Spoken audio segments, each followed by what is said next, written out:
Hello, welcome to Enlightning. I'm here today. I'm so excited for today's episode. It's been a long time coming. I'm here with the illustrious, the legend, Duffie Cooley. Why don't you introduce yourself, Duffie? Hey everybody, I'm Duffie Cooley. I'm Maui Lion everywhere. I'm a field CTO at Isovalent, and I'm also a member of the CNCF Technical Oversight Committee. And I've been a member in our community helping people understand everything from networking to Kubernetes itself across all the different things for quite a few years now. So it's super exciting to be here with you and sharing more knowledge. It's like my favorite thing to do.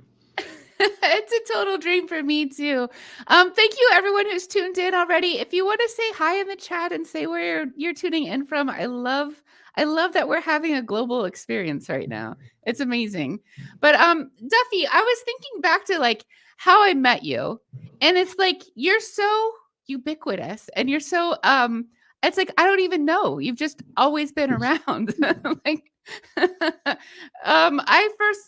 I haven't been a part of the community for a terribly long time. My first KubeCon was LA, which was maybe 2.5 years ago. So and I'm I think you must have been a friendly presence there. It may have been karaoke in LA. That may have been the way. Oh yes. Oh yes. It definitely was that. I remember now. That was a pretty epic night. Amazing. Well, what I associate you with, besides your friendly demeanor and your like a bottomless well of knowledge that you're so happy to share. So those two things for sure. But like in terms of like your personal brand, I think of like your bowler hat. Is this called a bowler hat? Yep. And your Rubik's Cube. I feel like you always have those two things. Proving me right. That's amazing. I want to say hi to some folks. And then what I think I really want to hear about is like your origin story about both of those two things. Like why do they mean so much to you, and how did they become part of like the core of who you are? But first, let's say hi to all the fun people in chat. Hello, Sala. Hello, Kurt. Thanks so much for being here. Hi, Wojtek. So glad to see you, friends. Hello from MA. Awesome. Hello. Good to see you. Anais is here. Hi, Anais. Oh, I just feel so loved and supported right now. Thank you, everyone. All right, Duffie, let's hear about which one do you want to talk about first, Rubik's Cube or hat? Let's talk about the Rubik's Cube. Okay. I'm super excited about this one. So, Yeah. well, and actually, I think that one's going to take a little while. So let's talk about the hat first. So the hat, Okay. the hat thing, like, I initially wanted something that, like, um, made it easy to spot me in a crowd because, like, when I take the hat off, I'm just another guy, like, in the crowd, especially like at a thing like KubeCon. And so Uh-huh. I was looking for some way to kind of visually like tell me apart and pull me and give some kind of reference to like go find that guy with the bowler hat. Okay. Nice. Yeah, And you're the only one. If someone says that, I know who they mean. and the incredible advantage of that is that I can take the bowler hat off when I'm incognito, and then I'm just And then another guy walking around. and then you're Clark Kent. Super nice. So it's like ready to talk to everybody in the world. Maybe I Ah. want a little break. Like That's brilliant. I don't think I have a brand that type of brand. Yeah. I definitely don't have a thing I can take off and turn it off, I don't think. yeah, I'm and I just do me. feel like Yeah. even without the hat, I'm pretty approachable. Like a lot of people Yeah. recognize me even without it, but it's.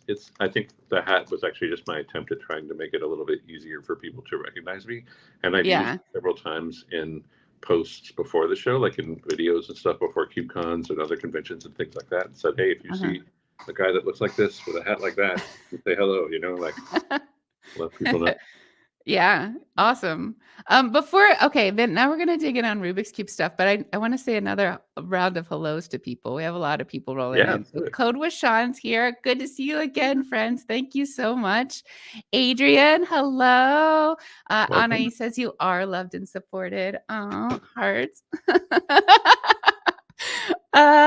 Swash, thank you so much for being here. Gustavo, thank you so much for coming, everyone. Hi, hi, hi.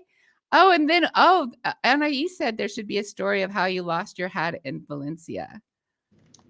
That's a really good story. Yeah. It's a really good one. Yeah. Yeah, I probably I don't think about that one very often, but I was in Valencia for Uh-huh. Q1, and I I was actually with Bill, and I had left my hat. It was super hot, right? We're in the Uh-huh. back of a taxi. We were actually going to the contributor social, and I had Uh-huh. put my hat on the headrest of the seat in front of me. Got I, it. I got out of the taxi. I left it there, Uh-huh. and I thought it was gone forever. Who even are you? Yeah. And Bill, I mean, I could get another one, but like Bill actually had his receipt Uh-huh. from the taxi, and I was like, well, I'm gonna try. And of course, like there are like I don't know, 50 different taxi companies in Valencia, so Mm-hmm. the likelihood of finding the taxi company that actually has my hat was very slim. And so Uh-huh. I tried and tried and tried, and I was having absolutely no luck.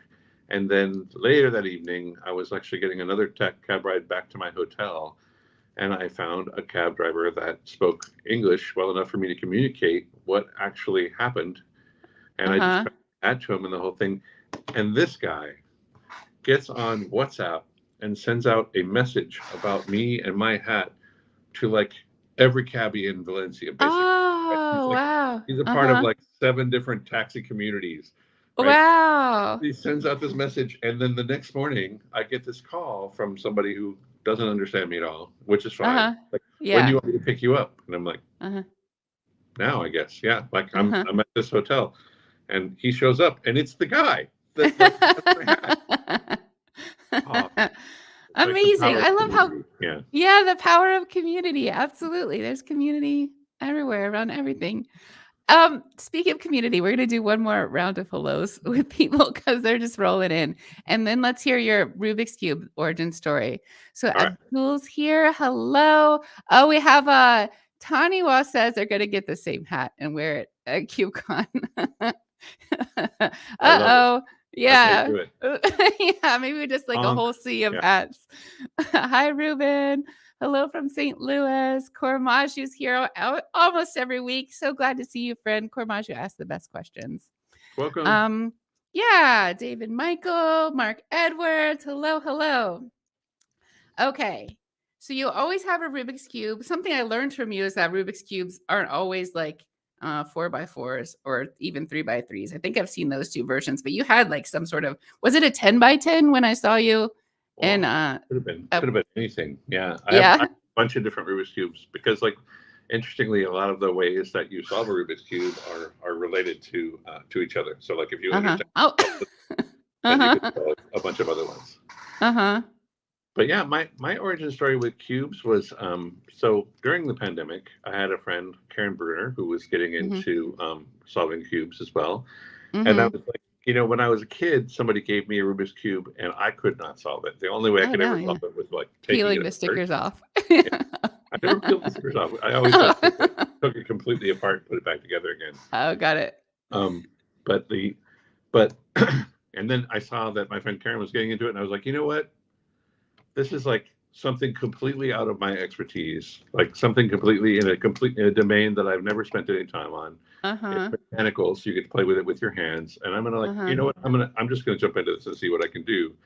And my wife actually explored it with me, so she can also solve a cube, but she like stopped at the beginner's method because she was like, once I was able to solve the cube, job done. Uh-huh. Like, I don't Yeah. need to. Check. Yeah. Whereas like in typical Duffie fashion, I'm like totally obsessed with like all the different algorithms and all the different methods by which you can solve a Uh-huh. Rubik's cube, and I've gotten down to about like 30-40 seconds now, which is fast for me, but not fast for the world. Like Uh-huh. there are people who are solving these things in 6 seconds Wow. or less. Wow. I think the most recent one was like 5 seconds or 4 seconds or something like that. And they Mm-hmm. just they look at the cube, they look at the cube, they decide what they're going to do, and then they Uh-huh. execute so quickly. Like So the time, first of all, who's timing this? Like, is there like an official method? And then second of all, does the time start as soon as you start moving it or as soon as you get the thing in your hand? so there are timers that do Okay. this. There are actually even competitions for this, which was Yeah. mind-blowing to me. I'll be attending my first one in October in Berkeley, California. Like But as a participant or as a spectator? I'm As a going to participant? participate. Yeah, and I'm Awesome. going to try and solve the 6x6, and I'll probably get beat by a whole bunch of other younger minds, but I'm looking forward to it anyway. That's amazing. Oh, that's so cool. But Uh, the way it works is that somebody else will scramble your cube for you, and it will be your uh-huh. cube. You'll bring your own hardware to the competition. Okay. They'll Hardware. scramble it Uh-huh. into one of the scrambles, and they'll put it underneath like a big plastic cup or something. And Uh-huh. come to the table, and you have a period of time that is inspection time, so that you Okay. can lift the cup, and the inspection time begins, and you can Okay. look at the cube and figure out what you're going to do, and then you have to Amazing. put the cube down, and then there's a Uh-huh. timer that actually has like two buttons, one for each hand, and when you're ready to begin, you push those Uh-huh. two buttons, and then you pick up the cube and solve it as fast as you can. And when you put it down, you push those two buttons again, and that signifies the end of the amount of time. Wow. So And the you way they almost measure it, even want to solve the cube close to the buttons so that to yeah, exactly. minimize the amount of time. Yeah. Yeah, and people like do a thing where they go to the last turn and then they drop it and hit like real quick just to make it so that there's less time between the. Yeah. Yeah. And Yeah. then the way they measure Making your it. time, like, so to get the fastest in the world, it's not can you solve it the fastest the one time. Uh-huh. When they are measuring your time, you have to actually solve the cube. I think it's like, I want to say it's 5 times. Yeah, it's 5 times, 5 scrambles. They drop your slowest solve and your fastest solve, and they Oh. average the remaining, and that is your time. I like that. Because then it's not the luck of the scramble. It Exactly. has more to, yeah, that makes a lot of sense. Um, okay, we should get down to business. We're having this too much fun. We gotta All right. stop. What I would love to hear from all the super active chat today is what do you know already about, I guess, networking generally and Kubernetes networking specifically? What are you doing that's Kubernetes networking related? So I guess that's like, what do you know about your different Kubernetes service objects or ingress or service mesh? What do you know? What are you curious about? That's Yeah. what I'd love to hear. Yeah, I'd love to hear that too. It seems like it's an entire world of things out there. Kubernetes like provides a lot of like the basics, Uh-huh. but it's amazing how many different options there are out there. For all of these different topics. It's Just wild. like Rubik's cubes. Lots of different options, lots of different approaches, a lot of different ways to solve. It's Exactly. I can see the relation. Yeah. Okay, I'm gonna start moving behind the board. But Duffie, one thing that is pretty cool about you is that you're part of the TOC. So it's the Technical Oversight Committee of the CNCF. So what does that mean exactly? What does the TOC do? Tell us about that while I move behind the board.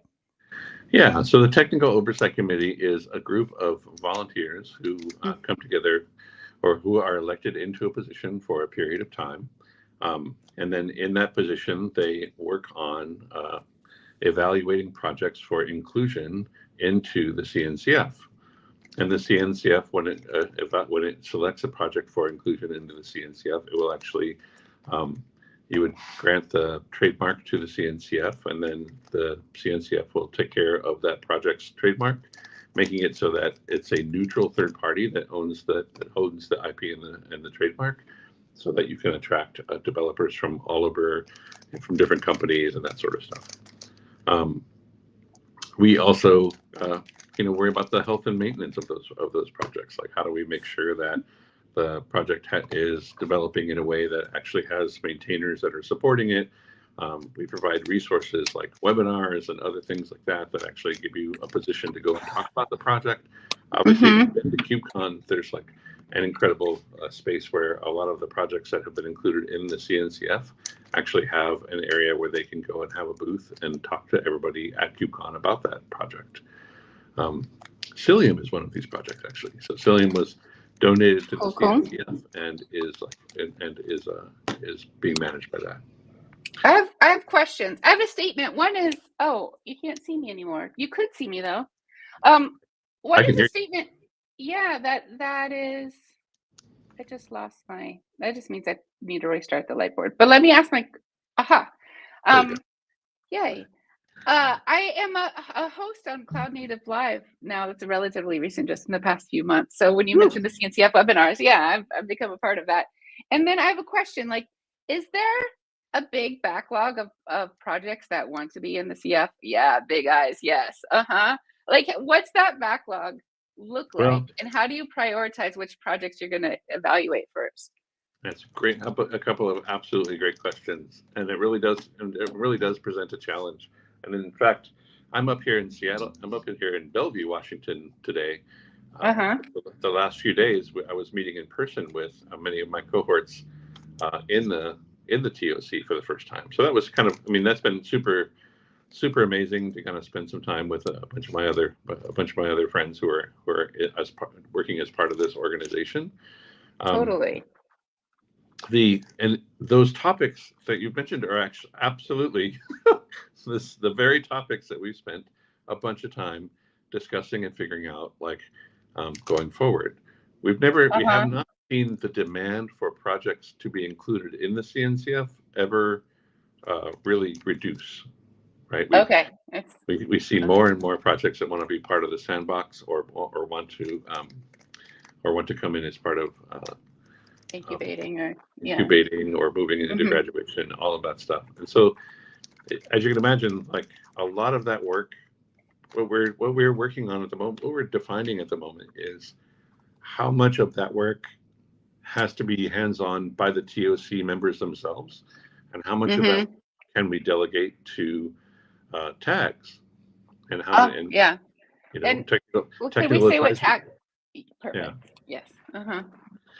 And so, like, it's exactly that question. It's like, like, we understand that, honestly, like, we're not doing a terribly good job of scaling, right? Like, when it comes to having so many projects that we have to prioritize and work through, and we have to do due diligence on those projects. We have to understand, like, is it a project that has, like, that has adoption already? Is it a project, like, where in the life cycle of that project is that project? And do we see a path forward for that project? Were we to include it in the CNCF? So yeah. And then some projects in the CNCF, like when I try to recruit guests for this show or for You Choose, sometimes some projects seem a little like a ghost town. There aren't many people talking about it, maybe, or I can't find someone. And some of that may be just like they're not in a country that's at different hours or whatever. But some of that I think is like they're not really maintained anymore. Like, do you have a process for projects that maybe are coming to an end of their lifespan? What's Yeah. yeah.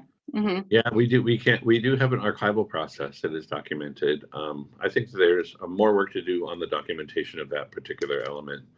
And then that was again another topic. You're kind of like reading that you're reading our crib notes from the from the offsite, you know.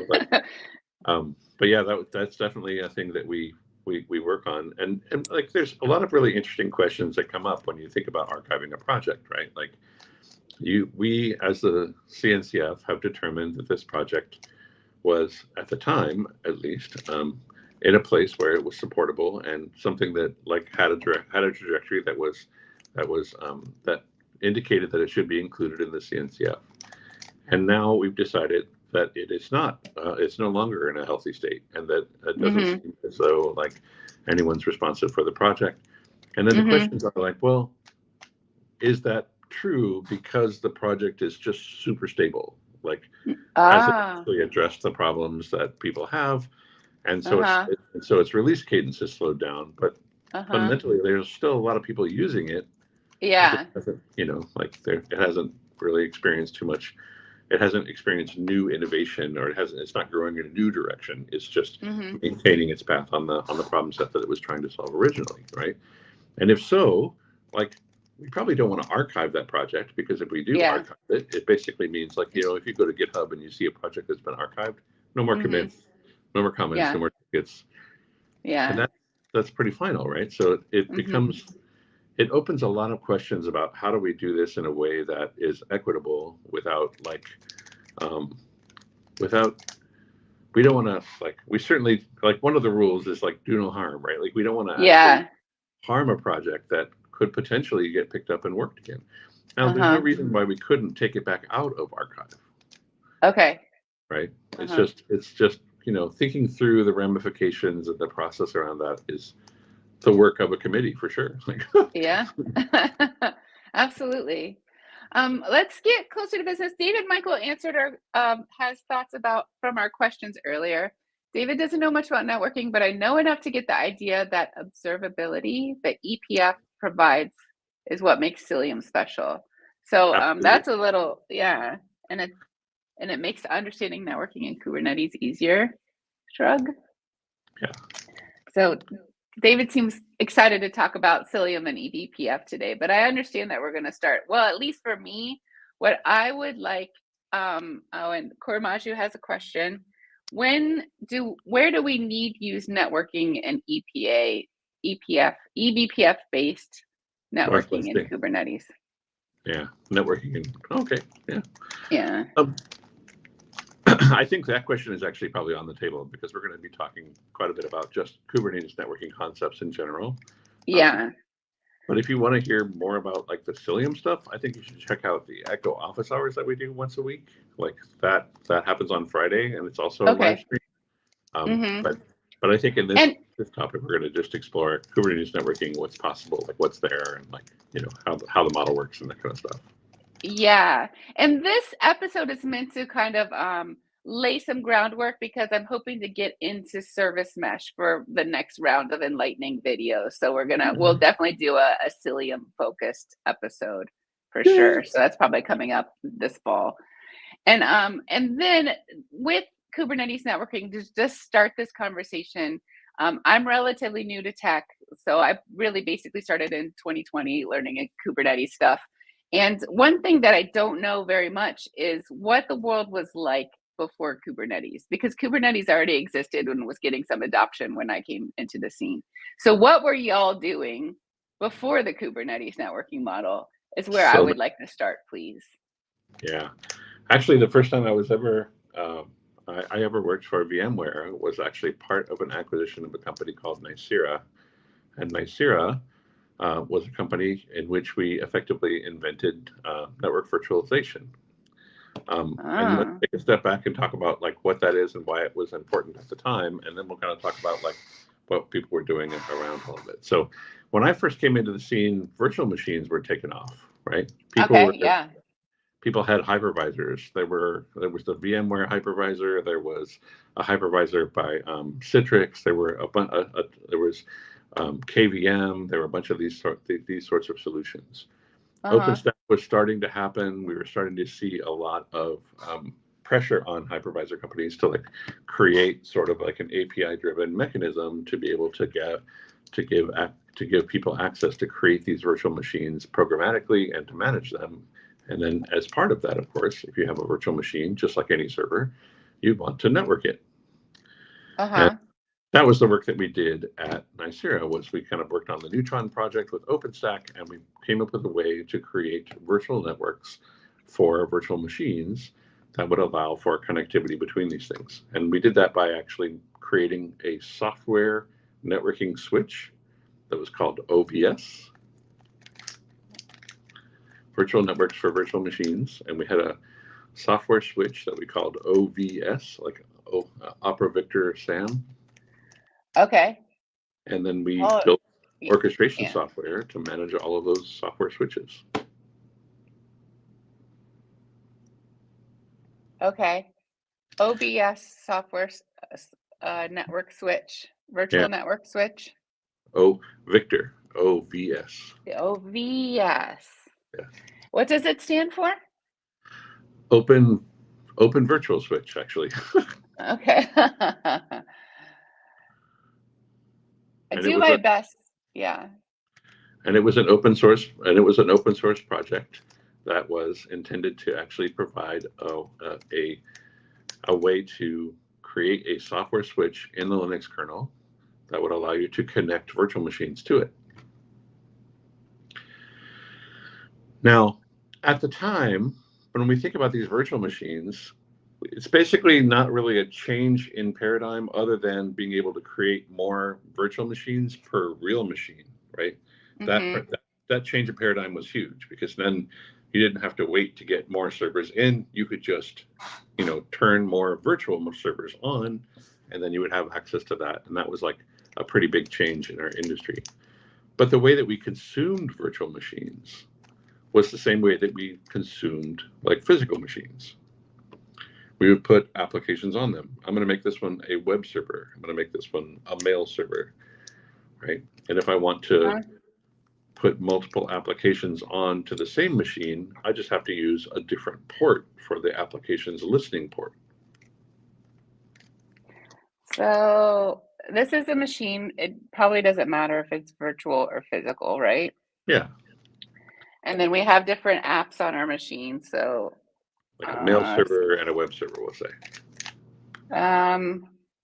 That's hard to write in here. Okay, all right. I'm just going to do app 1 and app 2.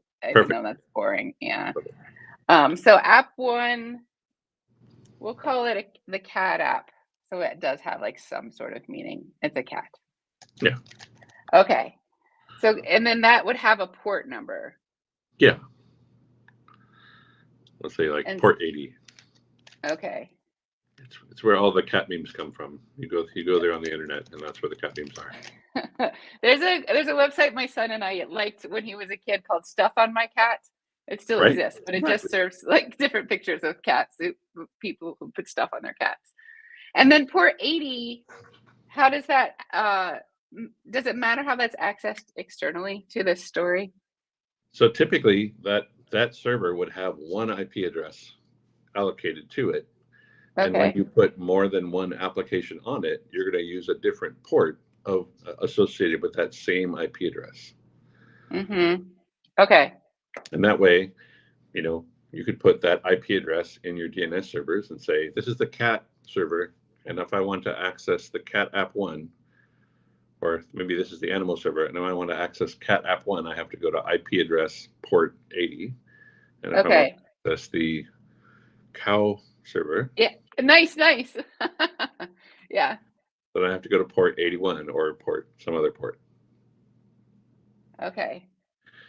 And interestingly, this method of actually giving each application its own port, when we started getting into containers, when we started developing a different mechanism for consuming things, like containers started kind of coming along, and the way that we started thinking about them we followed this same method where we would actually use a different port for every application that we deployed on that server. But instead of putting the application down in the form of like app one or app two as like a Debian install web server or Debian install cat server or Debian install cow server, we would actually create a container with the software inside of it and put it on that server. So the containers still, they didn't have their own port, their own IP. They had their own port. Okay. Yes, yeah. So typically that, like when we first started out doing this kind of stuff, we would actually, we would still just we would still separate them by port. That's how you were going to access the application. Now, and that was actually like when I started playing with another technology called Mesos, MESOS. That's what I was doing after I left VMware. I went and worked on Mesos for a while. And in Mesos, we had basically that same scenario where like Mesos was an orchestration for deploying containers and workloads onto servers. And when you did it, you had to say like what port you wanted those applications to bind to, because you now have to basically, you only have so many ports in a server. Yeah. You can't conflict. And so you had to like actually be very careful about how you were going to address those things. So we probably, maybe it makes sense to talk about the problems of doing this way so we can understand what problem the networking model is solving. Does that seem good? Yeah. Yeah. And so the problems that we had here were that there's a limited number of ports associated with any given IP address that you can use.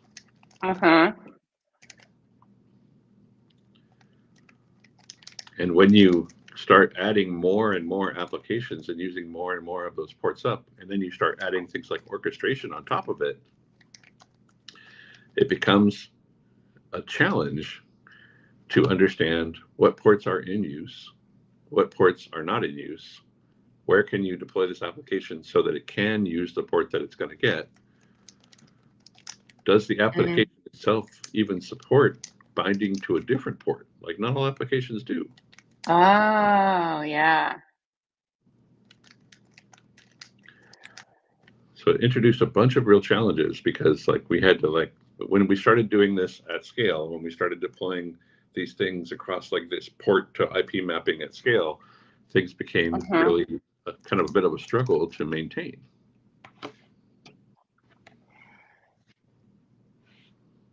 So what I'm writing here is limited number of ports, understanding the status of ports, and then it doesn't scale well, kind of encapsulates all the other problems that you put more specifically. Is there anything else that you want to say here? I think those are the big takeaways. Yeah, like I think that was the big part of the struggle, was like it wasn't really getting the IP address to the server. The problem was when I want to put multiple applications on that server, I start running into problems because I'm limited in my ability to understand, what I've used, what I haven't used, what's still available, especially at scale. Yeah. Okay. Excellent. This is so good, Duffie. I'm so happy already. Yay. Yay. We're doing it. So next up, we have a link, I think that we're going to put in there. It's called the Kubernetes network model. Let me hop over to my notepad. All right. Dropping it in the chat now. All right. Cool. So this link takes you to a page on the Kubernetes website. And the page actually talks about the Kubernetes networking model. And the first thing I'm going to point out here are these two bulleted points, which say, the first one is pods can communicate with all other pods on any other node without NAT. Without what? Without NAT. Network address translation. Okay. So all pods can communicate as peers on any other node. All right. So is this like a Kubernetes network model? Is it like a series of rules? The Kubernetes networking model is basically like taking what we learned from all these other networking models and coming up with a way that we think is a reasonable implementation for containers in the Kubernetes ecosystem. Excellent. So every Kubernetes cluster will follow this networking model. And understanding it, I think, is kind of helpful to understand. Like, this is why I wanted to go through the history, because like this way you can understand like what the challenges were we had before, and then you can understand, like, you know, well, so what did we do instead of all of that, right? Yeah. We have some comments. We have Jasmine's. This is already so helpful. I love it. I agree too. And Kerwin says, this is incredible. As a virtualization engineer by trade, I can think of so many use cases. Yeah. So awesome. Yes, yes, yes. So all pods can communicate with every other pod on any node, right? You said? Yeah. Oh, and I forgot to actually, there's one other bullet point at the top, but it's okay. We'll put it as number 2, and that is every pod in the cluster gets its own unique cluster-wide IP address. Okay. Every other pod on any node, I think is important to say. Every pod gets its own IP address. Yes.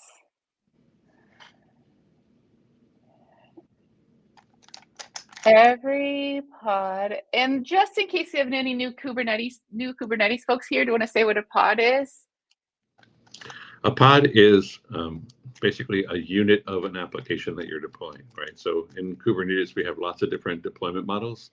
You can use a deployment, you can use a daemon set, you can use a replica set. There's lots of different ways to make an application get deployed onto servers in Kubernetes.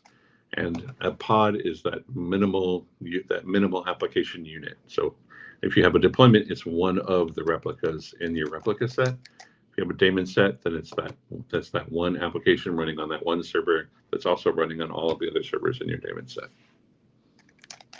Awesome. So every pod gets its own unique cluster-wide IP address. And then all pods can communicate with every other pod on any node. And finally, agents like the kubelet, for example, can communicate with all pods on that node.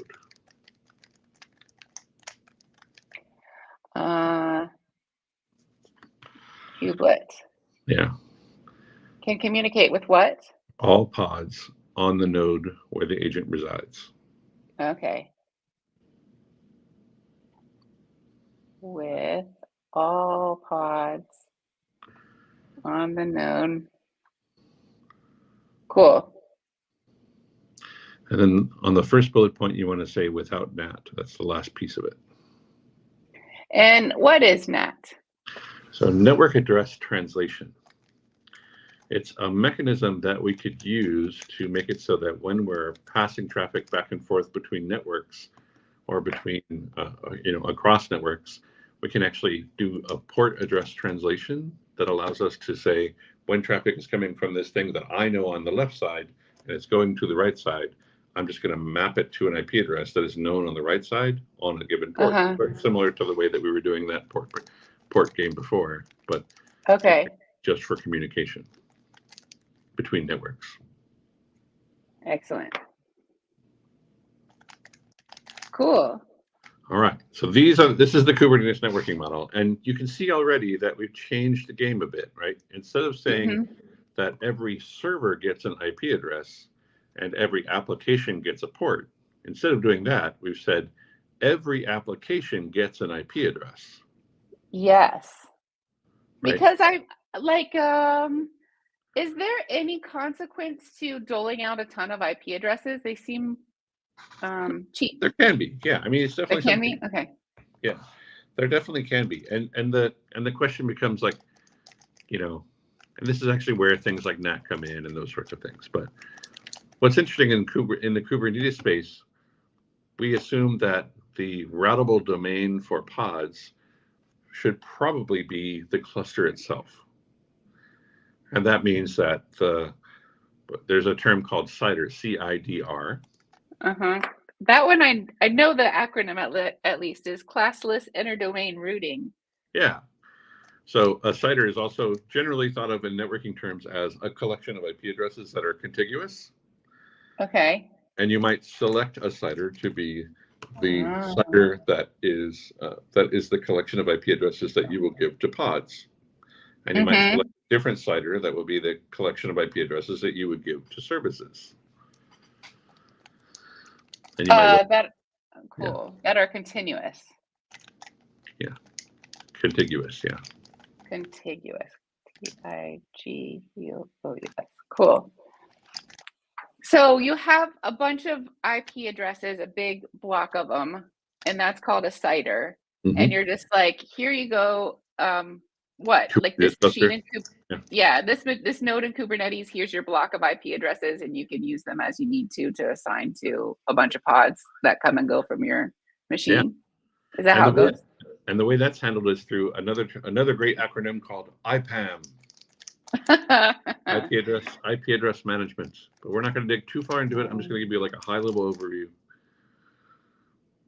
Management. So inside of your Kubernetes cluster, the controller manager can allocate. It can take that very large CIDR that you've given it, and allocate a smaller part of that CIDR. Say like if we had a /16, that means that we have like so many IP addresses, but we don't really need that many IP addresses per node. At most, you probably need like 250 IP addresses per node, because that's probably as many containers as we're going to fit on there without a lot of contention.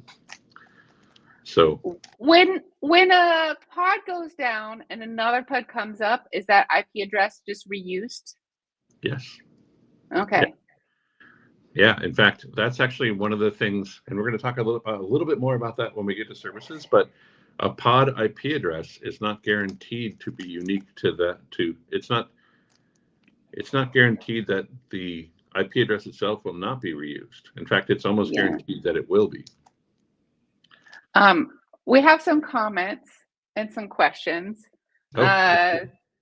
Big virtual hug to the two of us. Oh, hi, Nuno. Thank you for coming. That's nice. Hi from Findle. Yay. Wojtek says apple cider. Right. Yeah. And then Kurt has a question.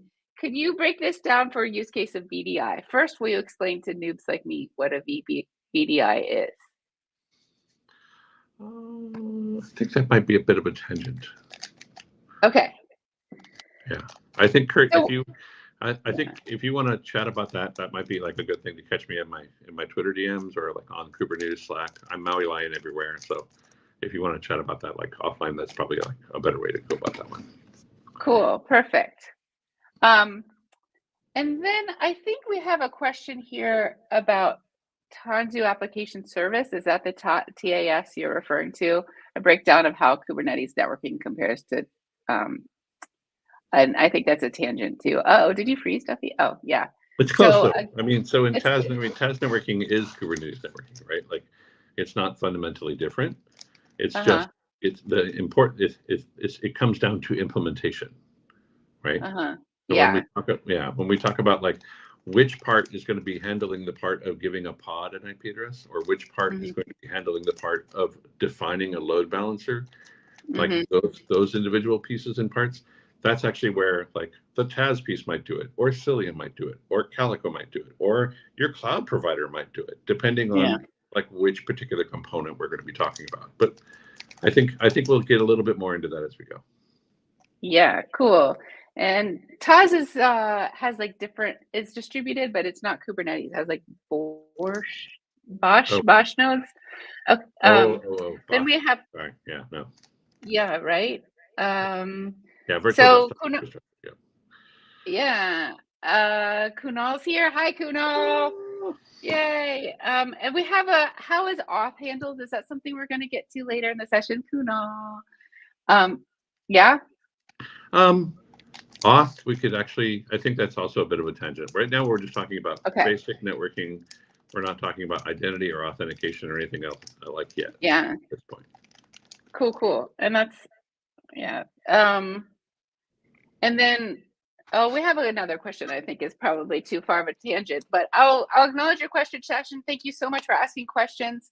You can reach out to either of us in our DMs and we can help you with your question. But right now we're going to focus on Kubernetes networking. Yeah.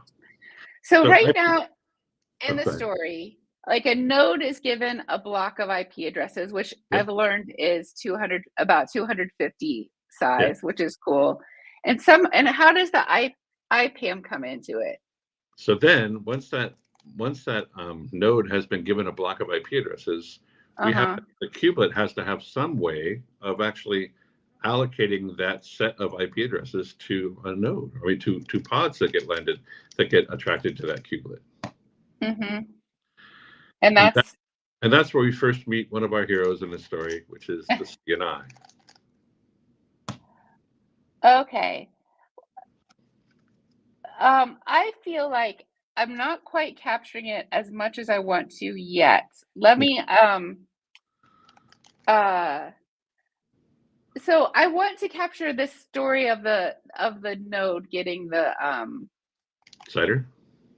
Getting the CIDR. See, I don't even but like is this story best told as like a series of steps, you think? Like here's for how, or should I try to draw a diagram? Yes, but let me think about like how that might work. So the way I would describe it is that when you're defining your Kubernetes cluster, you're going to be asked for a pod CIDR and a service CIDR, which is those two collections of IP addresses that we talked about. Once you've given them to your Kubernetes cluster, those things will be handed to the controller manager, and the controller manager will allocate, or actually will annotate each node object with a smaller part of that collection of pod CIDRs, and it will also handle service CIDRs. Okay, so when you set up your cluster, step one, who gives these CIDR blocks to whom? So typically when you're going to stand up a Kubernetes cluster, you're going to want to come up with a pod CIDR and a service CIDR. And then you're going to determine, you as a human have a pod CIDR. Okay.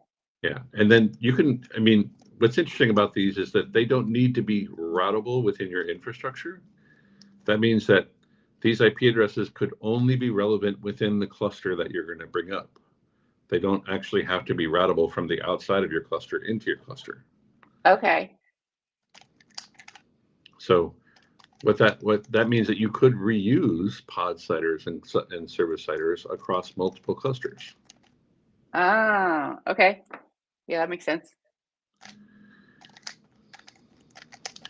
It's a hard concept to like make super simple, so I'm trying to make it simpler. You're doing great. Yeah. And so and then say it one more time. I know you're repeating this kind of several times, but I'm also, one more time. So then once you have those things and you hand them to like your, whatever it is, so it's going to create your Kubernetes cluster for you. You could be in the cloud, you're working at EKS, AKS, you could be using kubeadm as a mechanism for this, but whatever is going to instantiate your Kubernetes cluster is going to take that CIDR and pass it to the controller manager.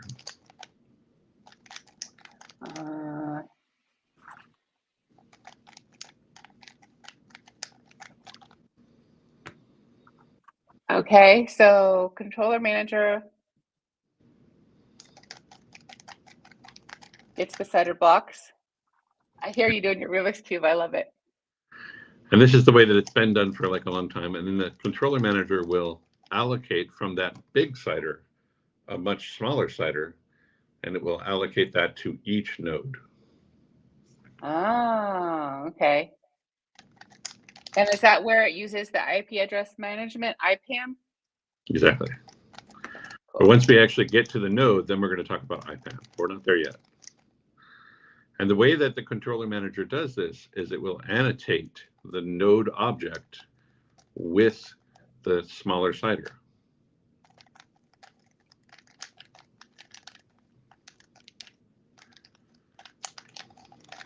Yes. Cool. Got it. Node. And then we're down on the node. Okay. So now we're on a node. The node has its own CIDR block. Yes, it is been annotated with a CIDR block, but still we haven't got anything yet that's going to make use of it, and that's where we're going to introduce the CNI. Okay.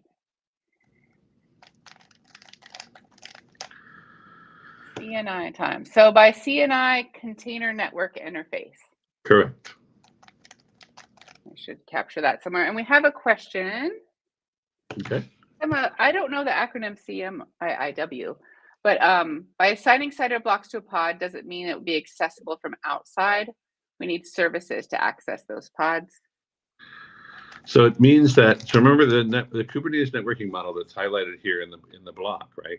The only guarantee is that pods themselves are able to communicate back and forth across all of their nodes, but there's no guarantee that you'd be able to access a pod directly from the outside world. Now, we'll get there. Yeah. Okay, so now it's CNI time. We got a node. That node has a small block of CIDR, probably around 250 IP addresses. Yep. Mm-hmm. Block of CIDR is probably not how you say that either. It's just a small CIDR block. Yeah, CIDR block. Yep. Yeah. Okay. Cool. So then what happens is, like, when we think about the way that Kubernetes works, like, let's just take a little quick sidebar. If we start, when we bring up a Kubernetes cluster, before we install a CNI, say we have not installed a CNI, no CNI came with the cluster that I created. If I look at the nodes, they're all going to say not ready. Mm-hmm. And they're going to say not ready because there isn't yet a networking implementation on those nodes to make them ready. And that's why if you bring up a kind cluster or some other cluster and you don't have a CNI deployed, even in cluster API, for example, you're going to see a bunch of nodes sitting in not ready. The core DNS pods are going to be sitting in pending. Nothing's going to happen yet because you need this CNI part to be resolved. Because the pods have all the IP address, not even pods. Before CNI, is the controller manager who's giving IP addresses to pods? The thing that's giving the IP addresses, let me rephrase that question and say, how do pods get created? Pods get created. It goes into etcd, the API servers, the scheduler. I'm going down the list. You create the prod object, in one of those means, right? And then the kubelet is watching for when those pods get created, and it says the scheduler associates those pods with a given node. Yeah. And the kubelet on that node sees, oh, I have to create this pod, and the kubelet is the one that creates the pod. Okay. And the way it does that is it looks at that pod definition, and it says, oh, this is a Docker image or a Quay image, whatever, an image that I need to start up. I need to actually handle it. Mm-hmm. And it will actually make a call out to the CNI. Mm-hmm. And it will say, okay, I need an IP address for this pod. I need a container for this. So I need to talk to my container runtime. I need to talk to my container networking interface. I need to talk to perhaps like the storage interface, the CSI. I have to talk to all different things to be able to create this pod according to the pod specification that has been generated in the API server. Okay. So pods can't even get made without a CNI. To a great degree, that is true, but there is an exception. Of course, there's always exceptions. Nothing's ever too straightforward, ever. If you create a pod that is in the host network, that means that you're going to basically not give it a pod IP. You're just going to bind it to the IP address of the underlying host. Okay. So if you do that, then you don't need a CNI. Okay. We have a question from Nuno. What are the best practices for exposing services to public networks to achieve redundancy between different sites? Oh, I love that question. Is it required to go with load balancers such as F5? Typically, yes, but we will get to that question when we get into services, which is right after this pod IP business. Okay. Once I stop asking a zillion questions. So right now we have a Kubernetes cluster. We have nodes. Those nodes have IP addresses assigned to them, but there's nothing around to make sure that the CNI is needed to have the capability of giving those IP addresses to the pods that are running on those nodes. And we know that when the kubelet sees that it has to create a pod, it's going to go and talk to the CNI. It's going to go and talk to your container runtime. It's going to go talk to your container storage interface. It's going to go talk to all of these things that it needs to go talk to be able to instantiate that pod for you.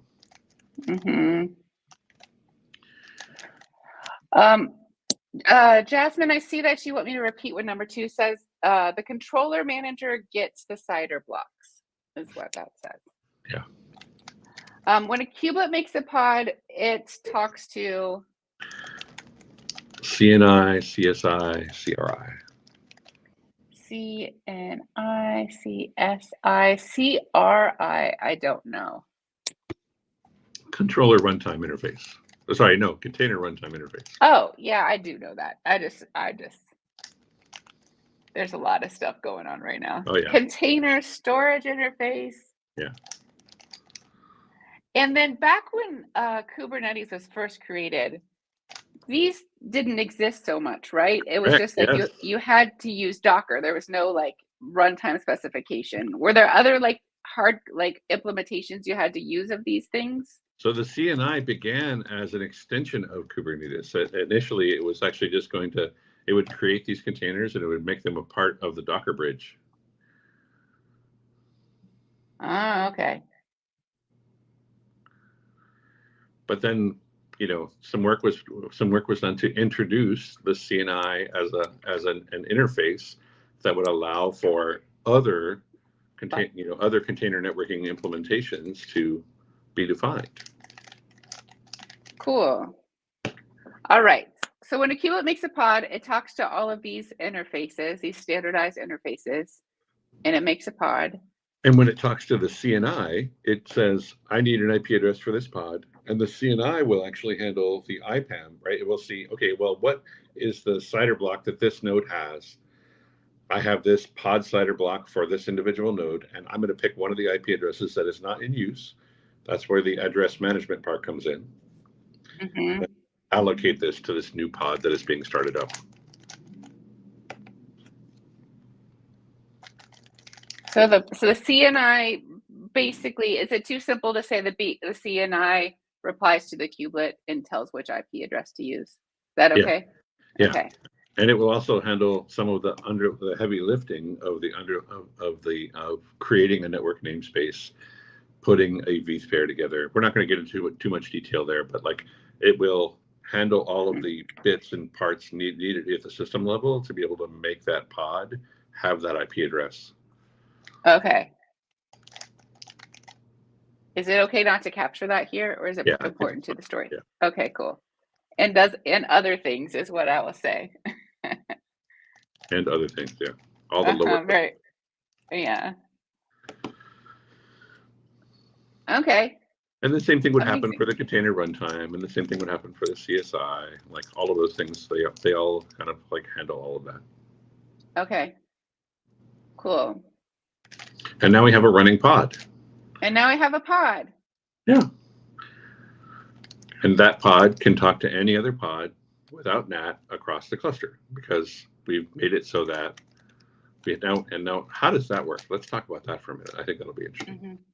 Yeah. I'm a little worried about board space. How do you feel about that? Yeah. Well, we'll be fine. It's gonna be great. I think you're right to be a little bit worried. I think we're almost to the pod part, but I think that we're going to talk about services next. Okay, cool. All right. Now we have a pod, and the pod's connected to every other pod. Cool. I'm listening. Okay. So we've said that every pod should be able to communicate with any other pod. Uh-huh. And if we think about the networking element of this, what that means is that we have to have some way of getting the traffic from a pod on one node to another node where the destination of that traffic might be. Like if it's a pod on one node and a pod on another node, how do we actually connect those two pods to be able to communicate with each other? Yeah. And there's lots of different ways to do this, right? Mm-hmm. But to break it down in simple terms, there are two ways in which people achieve this. One is called an overlay network, and one is called direct routing. Okay. Let's talk about overlay networks and direct routing, and then we'll move on to services. How do pods talk across machines? Yeah. On the same machine, it seems pretty obvious. They're all in the same routing table. Like these pods are all local, but how do I determine, like the pod I want to talk to is actually over on a completely different machine. How am I going to get there?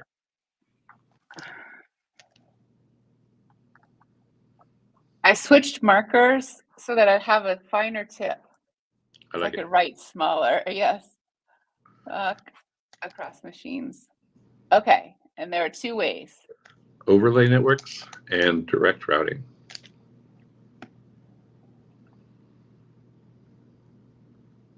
Okay, and what's an overlay network? An overlay network is a mechanism where we say that as the traffic is leaving one node and headed to another node, we encapsulate it. We put an envelope around every packet, and on that envelope, we're basically saying, what the destination node IP address is, so that we can actually pass this traffic back and forth between nodes. Okay. And that way, as long as both nodes understand how to encapsulate and de-encapsulate that traffic, then we should just be able to use that as a mechanism for sending the traffic back and forth between nodes. This is the most common solution. This is like literally everywhere with the possible exception of EKS.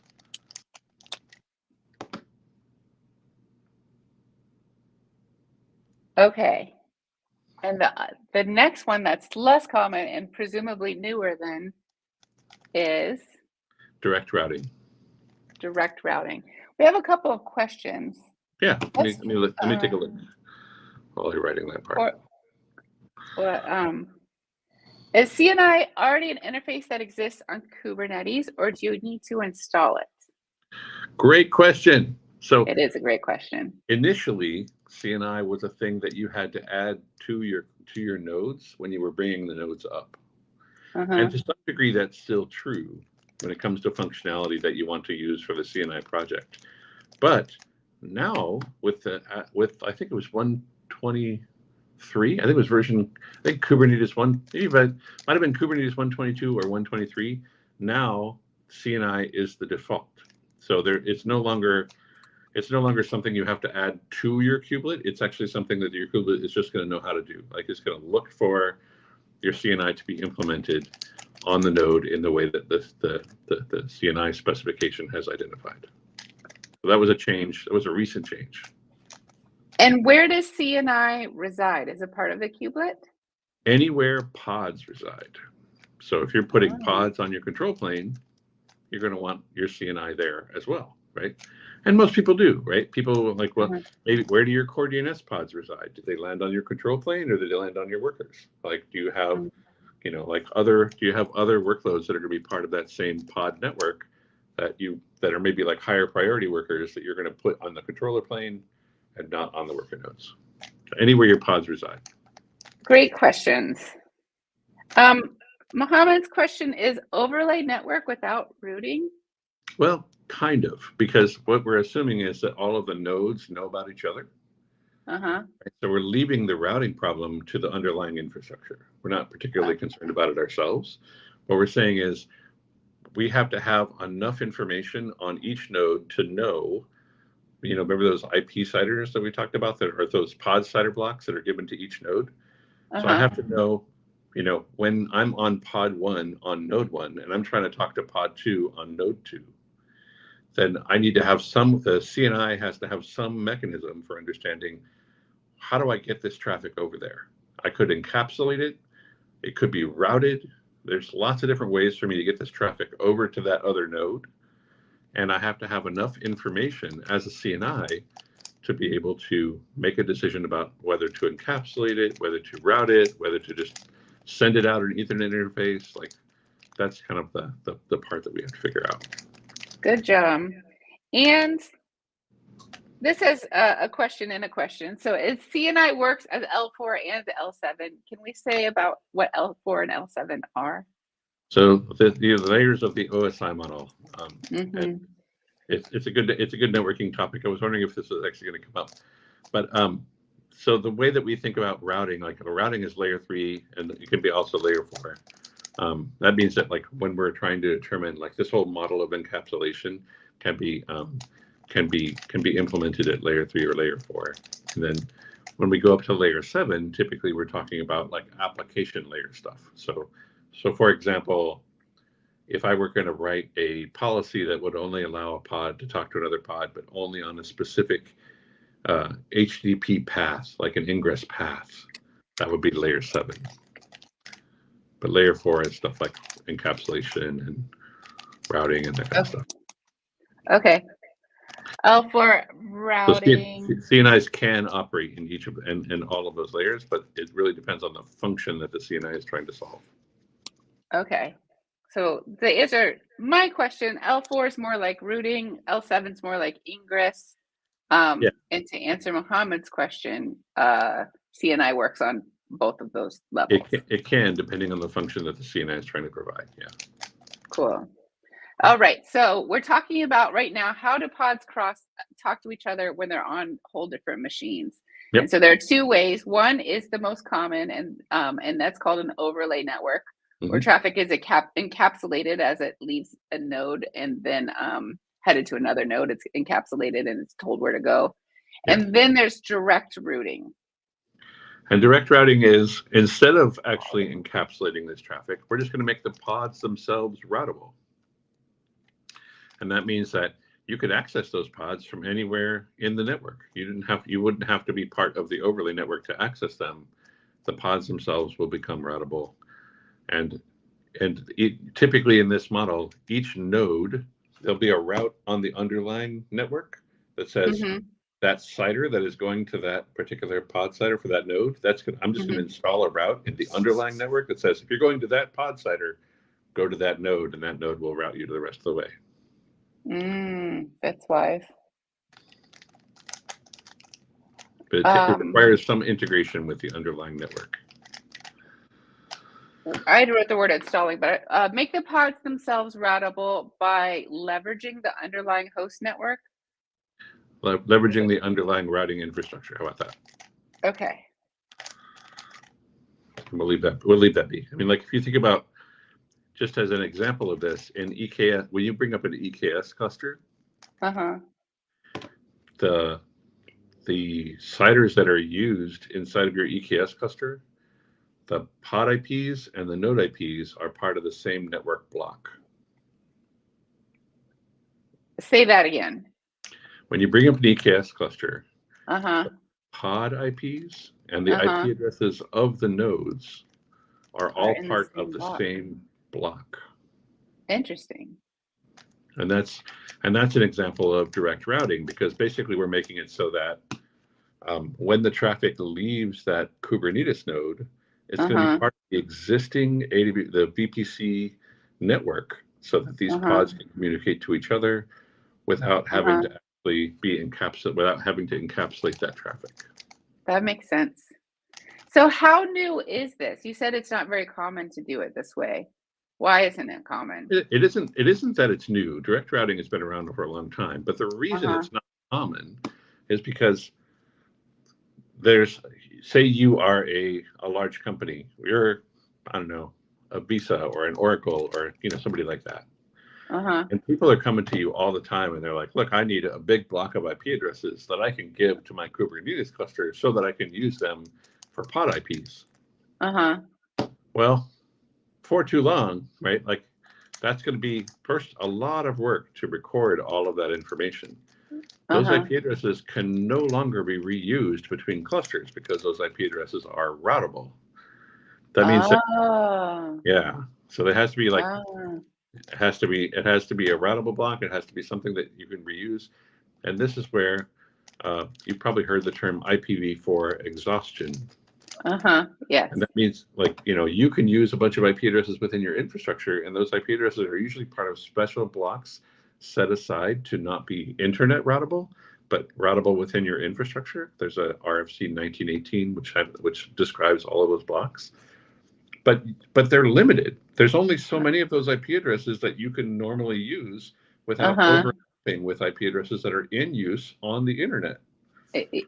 Yeah. So if you do this direct routing method, then you're in that boat, like if you exhaust them, then how do you have to figure out some way of getting some of them back? It becomes a whole thing. Yeah. The encapsulation method solves this problem because it makes it so that I could give you a huge block of IP addresses, but in my internal infrastructure, I'm going to null route that IP block, which means that I'm never going to route that traffic anywhere. Anyway, yeah. And that way, inside of my Kubernetes cluster, I can keep reusing that same CIDR block on multiple Kubernetes clusters if it comes to it, and things, because that CIDR block is only relevant within the cluster. So with encapsulation, we solve the IP exhaustion problem. Okay,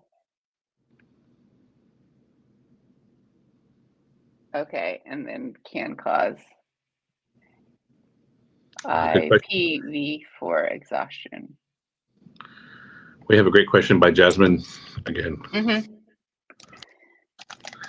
So does IPAM work with DHCP on-prem or cloud to help assign IP addresses, or is it separate? So in the way that we use it with the kubelet, it's a little bit different, right? Because in the way the kubelet brings up a pod, it needs to know what that IP address is going to be, and it will assign that IP address to the pod directly. So instead of doing dynamic host control protocol, DHCP, we're actually pulling an IP address from a list of IP addresses that are available and allocating it directly to that pod, not using DHCP. DHCP is from a mechanism for when you have like servers that maybe that are coming up onto the network, and they're going to exist before the servers are going to exist before you have allocated them IP addresses. And so you have to figure out some way of allocating them after the servers have existed. And that's where DHCP comes in. And then we have another good question from Derek, which is, how does service mesh fit in? Because I thought service mesh was a way for a pod to talk to every other pod, but it sounds like they can already do that. Yeah. Service mesh is a higher order construct. And we're going to talk about service mesh probably in some future episode, but like service mesh happens kind of like up at the layer 7 layer. It's like it's a way of controlling the traffic and a way of limiting access to resources and authenticating applications at a network layer. All of that stuff kind of happens at the service mesh layer, or it can. Thank you for the question. Yeah, is direct routing the same as when we expose pods through services? It can be. It's an interesting question. It's an interestingly worded question. So in direct routing, what I'm describing is that the entities that are going to talk to each other don't use any form of encapsulation to actually route that traffic back and forth between themselves. Instead, that traffic is just going to be a part of the underlying network. It's going to be part of the routable underlying network that exists. So that's what I mean by routing. So like if you look at the description between overlay network and direct routing, I hope that clarifies the question. But we haven't gotten to services yet. That's the next piece. Yes. And then Nuno has another question. What's the maximum size a network can reach before the overhead becomes a problem? Oh man, Nuno's like got the good questions. But I'm going to answer this question as a network engineer, not as a Kubernetes expert. Okay. So the challenge, and it actually does tie back in a little bit, but the challenge with network sizing isn't necessarily the number of IP addresses that you would allocate to a network. That's not the problem. The problem is that typically speaking, we have things like ARP and things that actually have to resolve in a broadcast domain. Broadcast domains are the devil. Like those things are where you run into problems when it comes to scaling the size of a network. If I make a network that's only 250 hosts, that means that and I enabled the ability to have a broadcast network a broadcast domain as part of that network, to be able to resolve things like DHCP and ARP and all of those bits, then that means that there'll be this underlying amount of noise that happens constantly that is basically trying to ensure the configuration or whatever design that you're using as part of that broadcast domain. And that amount of noise basically can become like the weakest part of a network design. In Kubernetes CNIs, we do this differently. Most CNIs implement this in such a way that and actually let's talk about, like, your broadcast domain is defined by your subnet mask. So like typically on a server, you might get an IP address, and then you'll have the subnet mask, which describes how big the neighborhood your particular IP address is a part of. And that neighborhood is the size of your broadcast domain. I don't know if you want to capture this. This is just me talking about this real quick. Yeah, every time we use a new term, I'm trying to capture it, but subnet mask is kind of big to try to fit in the space. Yeah. But it's fine. How big is the neighborhood? Yeah, maybe it doesn't need to be captured. What do you think? Yeah, I don't think so. All right. But so with the way that we handle this typically at the CNI layer is that every pod's IP address is actually is a neighborhood unto itself. There's no ARP that goes back and forth between pods. There's no DHCP. There's none of that broadcast domain stuff, but it relates to pods because we know what the IP address is. We know what it's going to talk to. We're going to handle routing the traffic from that pod to some other pod without having to deal with like understanding whether the pod is next to that other pod in the networking space, like because of their subnet mask or any of that stuff. Okay. So we can actually allocate tons of IP addresses in this model because we don't have broadcast domains. I hope that clarifies. Yeah. So one pod gets from one machine to another machine because we know the IP address of the pod, the destination pod, and then we know in the direct routing case we also know the IP address of the node that the pod's on. In the overlay case. In the overlay, that's how it goes. So it's like this pod's going to this IP address pod's going to this IP address pod. And then the encapsulation is like, hey, this IP address pod is this IP address node and goes over there. Okay. And but then how's the direct? So in this when in my charades, the direct routing case, we're basically saying when that pod traffic leaves that pod, we're just going to put it out on the network, and we're going to let the network solve how to solve that problem. Okay. Cool. All right. What's next? So we've talked quite a bit about pods, and like honestly, I think this is a really good coverage of like pod networks and stuff. Yeah. I think we should probably move up the stack a little bit and talk about like some of the challenges with pod IPs. Like you brought one up earlier that I think we should revisit real quickly, which is that a pod has a finite life cycle. Right? If that pod exits or crashes or gets upgraded to a different image or anything like that happens, if there's a life cycle event for that pod, then the IP address of that pod will change.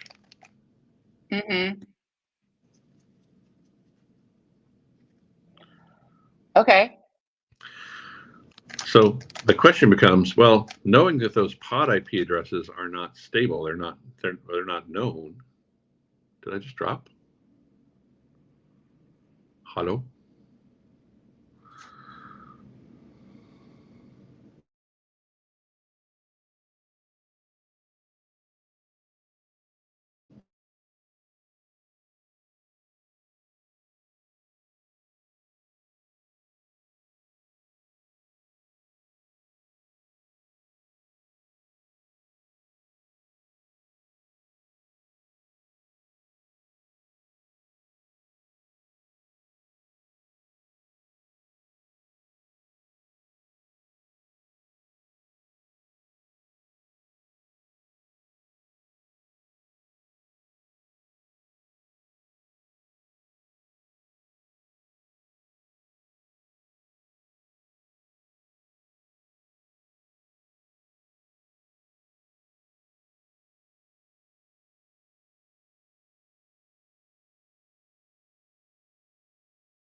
It's not broken. I love that.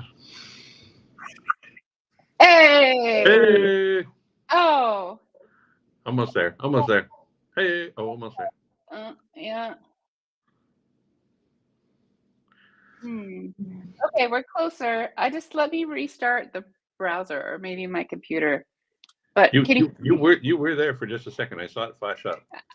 It was so exciting, wasn't it? It was. But now it just it's not reading my yeah, give me a moment. But take your time. Maybe if you haven't already, maybe you can take care of some of those questions that we put off because they were not pertinent to the story at the moment. And I'll keep troubleshooting. All right, so CNI is an interface that already exists by Komaraju. We've already talked about that one. One of the other questions that comes up from Komaraju is how can we restrict, isolate a particular pod in a Kubernetes node? And that's a great question. Yeah, somebody, I think we had a network outage there for just a moment, but we're back, picking up the pieces. Yeah.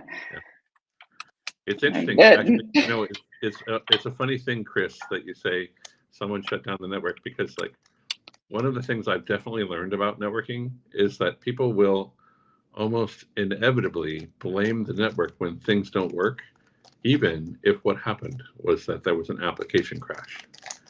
Which is fascinating. Yeah. Why do you think that is? I think it's because, you know, I think partially it's because the typically people associate complexity with networking, and so they think, well, what's the most complicated part of this? It must be the network, and so the problem it must be the network. Yeah. I would love to talk about network security. I think we're probably not going to have time to really dig into it in this session. I'm going to have to restart my computer so it can see the light board. So I'll be right back. Well, will I still be here? Yeah, I think so. Okay, cool. Oh, hey, there we are. So no, that's a great question. I don't think I'm going to be able to get, the question is, can you cover network security, not only in terms of protecting exposure to external networks, but also in protecting application boundaries from other applications? And that's a great question that digs into things like network policy. You could even actually say that this relates to things like service mesh. But I think that question is probably destined for a future episode, because what I want to get out of this episode still is I want to get into services and how services work. And then we're going to, and then we'll probably have covered enough of it for the episode. But I do think it's a great topic, and I do think we should be talking about them. Yeah, network policy and network security is probably a good topic for our next episode. Yeah, 3.13 seconds. AvoSep says 3.13 seconds for the current Rubik's record, and I am at about 30 to 40 seconds. There's just no way I can do that at like 3 or 4 seconds. It's so insane.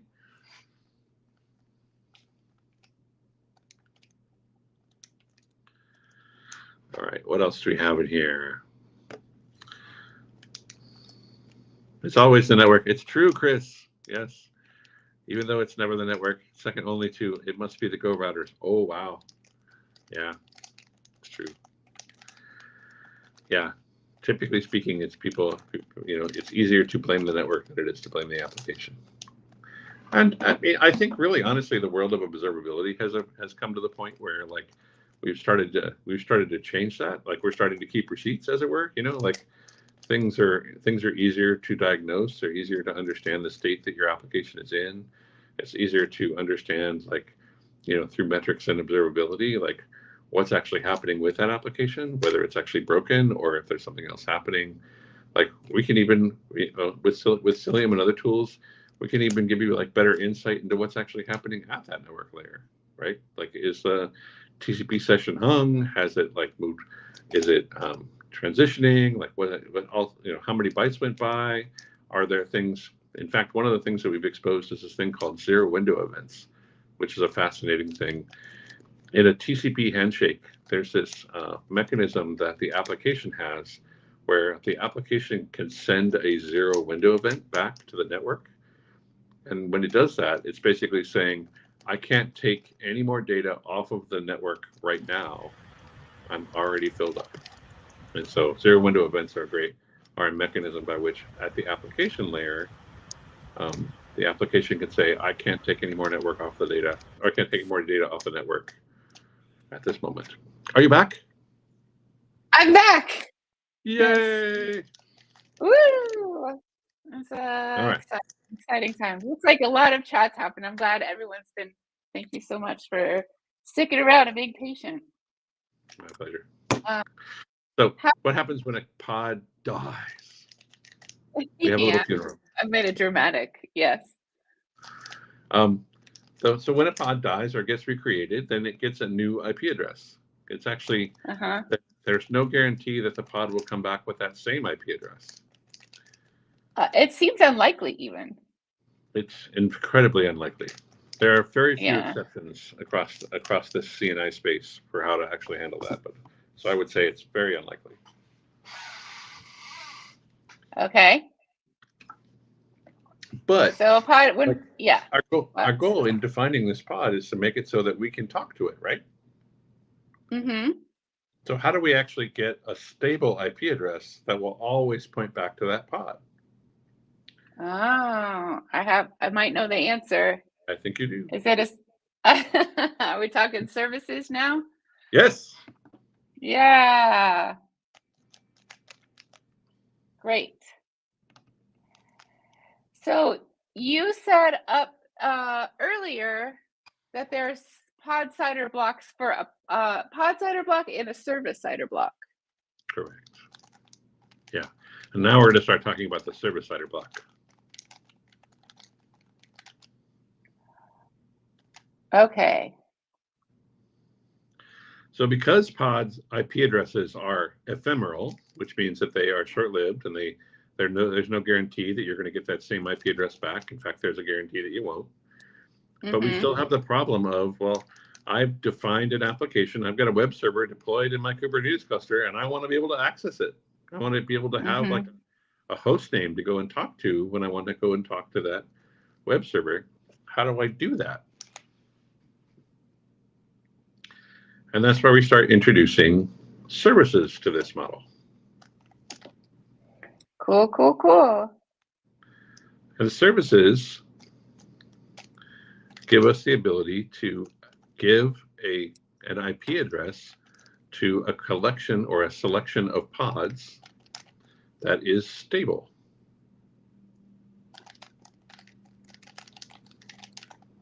A stable IP address to a collection of pods. Mm-hmm. And is this specifically a cluster IP?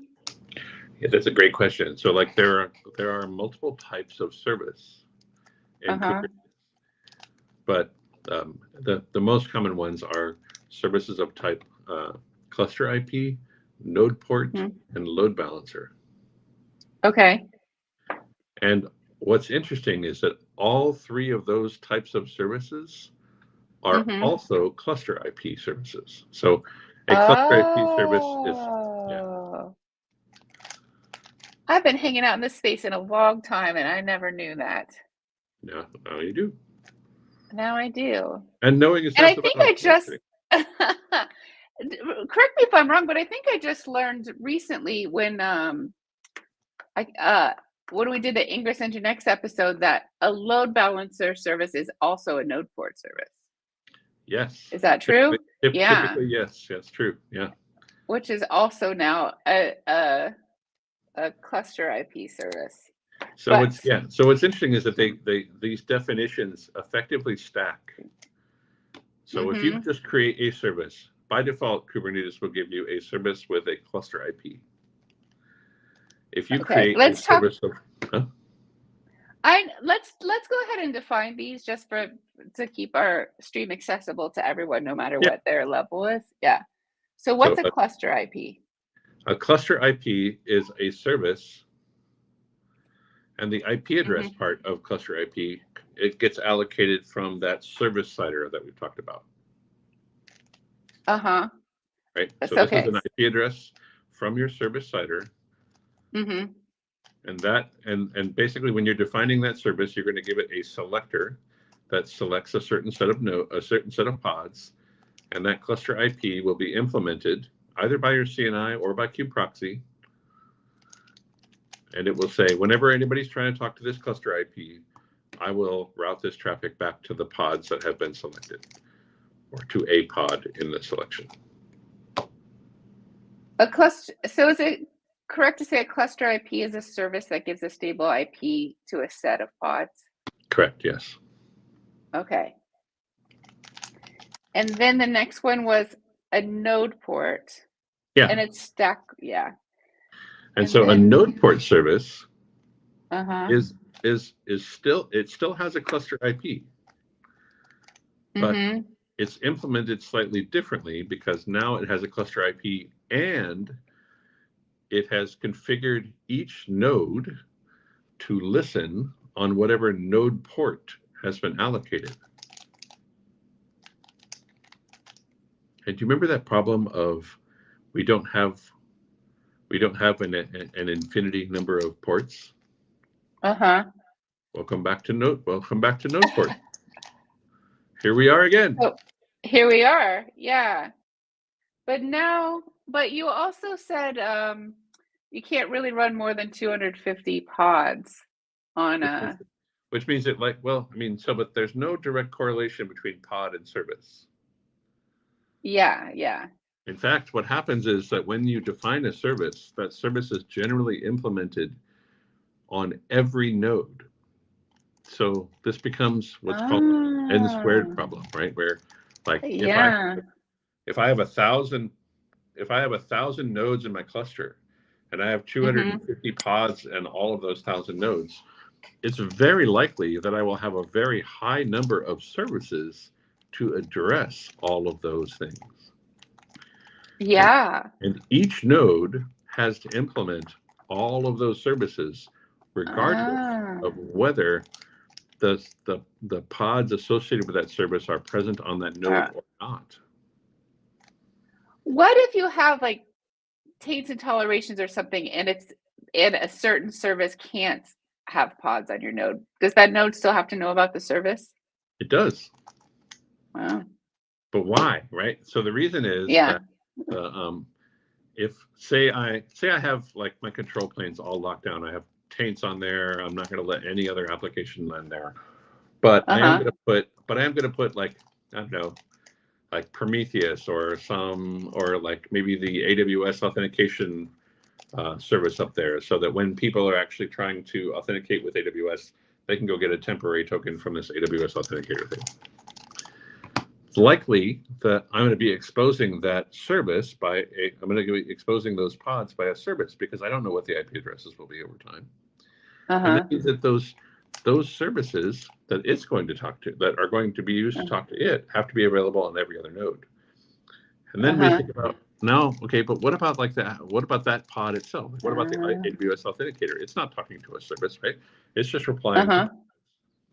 Well, when that pod gets started up, by default, the DNS server that it's talking to is a service.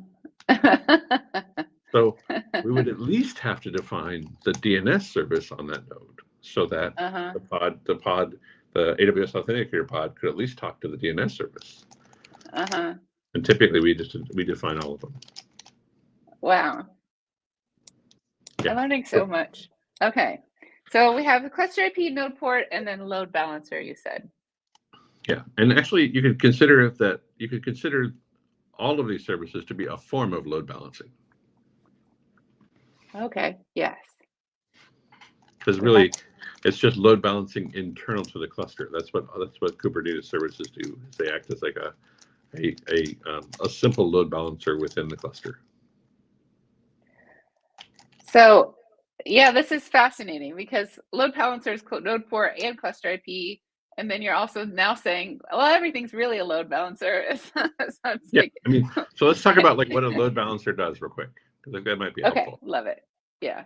So a load balancer, when we talk about a load balancer, typically speaking, when we think about a load balancer, we'll think about an IP address or a You know, like let's say we just pick an IP address, and that IP address will be like 1.1.1.1.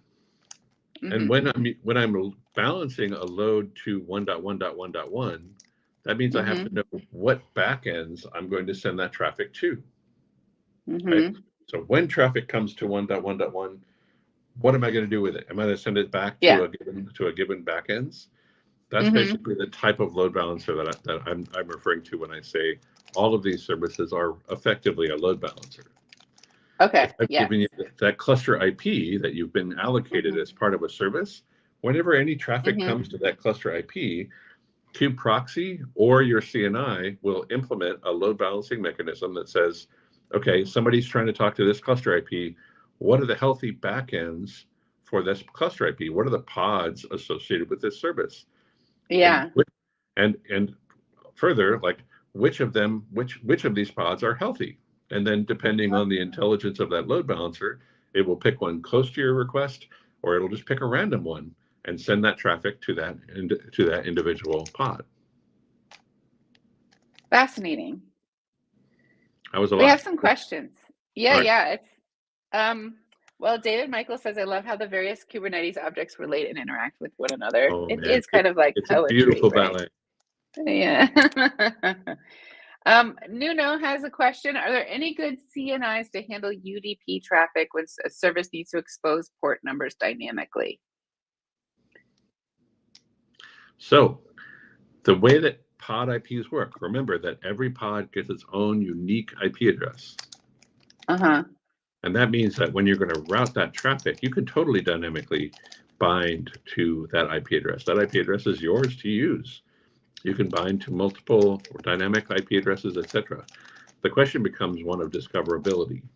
So when other things are trying to talk UDP to you, how do they determine what that SIP port is, or what that RDP or what that RTP service IP address or port is, so that when you're attracting that traffic from whatever the consumers are to your server, like how do you know what ports to go talk on? Those are the things that become challenged with dynamic ports. But typically in these cases, it's a handshake mechanism. So that still works. The short answer is, it doesn't matter if it's TCP traffic, UDP traffic, it could be gRPC traffic. You have that IP address and you could put any kind of traffic you want over it. And then next question is AVI a node port cluster IP load balancer service? I don't know what AVI stands for. That was one of the acquisitions by VMware. Network. Yeah. And the answer is yes, it can be used that way. There are a lot of technologies out there, including Avi networks, that have integrated with Kubernetes. One of the things I'll point out is, actually, let's talk about load balancer for just 1 second. This is love it. Great segue. Great segue into load balancer. Perfect. So cluster IP and node port are both implemented by the cluster itself. Okay. But typically speaking, there's nothing that implements load balancer in the cluster. There are some exceptions, right? You could deploy a CNI that knows how to do it. You could deploy kubevip. You could deploy another tool that will satisfy services of type load balancer. But by default, there is nothing that will satisfy a type load balancer object inside of your Kubernetes cluster. You need an integration with some other external system that will handle that load balancer definition for you. Okay. This is where Avi Networks comes in, and things like F5 and AWS ELBs and like all of these other, like, Azure load balancers, like all the different load balancers out there in the world. A great many of them have built a mechanism to integrate within Kubernetes through the Cloud Controller Manager, wherein you can say, when I define a new load balancer, I want that load balancer to be an ELB in AWS. Okay. And that's where, and so in a load balancer case, we're actually saying, third-party system, create me a load balancer.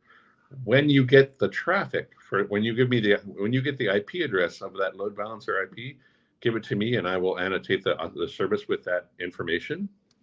Mm-hmm. And further, I want to make it so that when you define this load balancer, the healthy endpoints are going to be these node IP addresses on these node ports. Yes, I follow. Mm-hmm.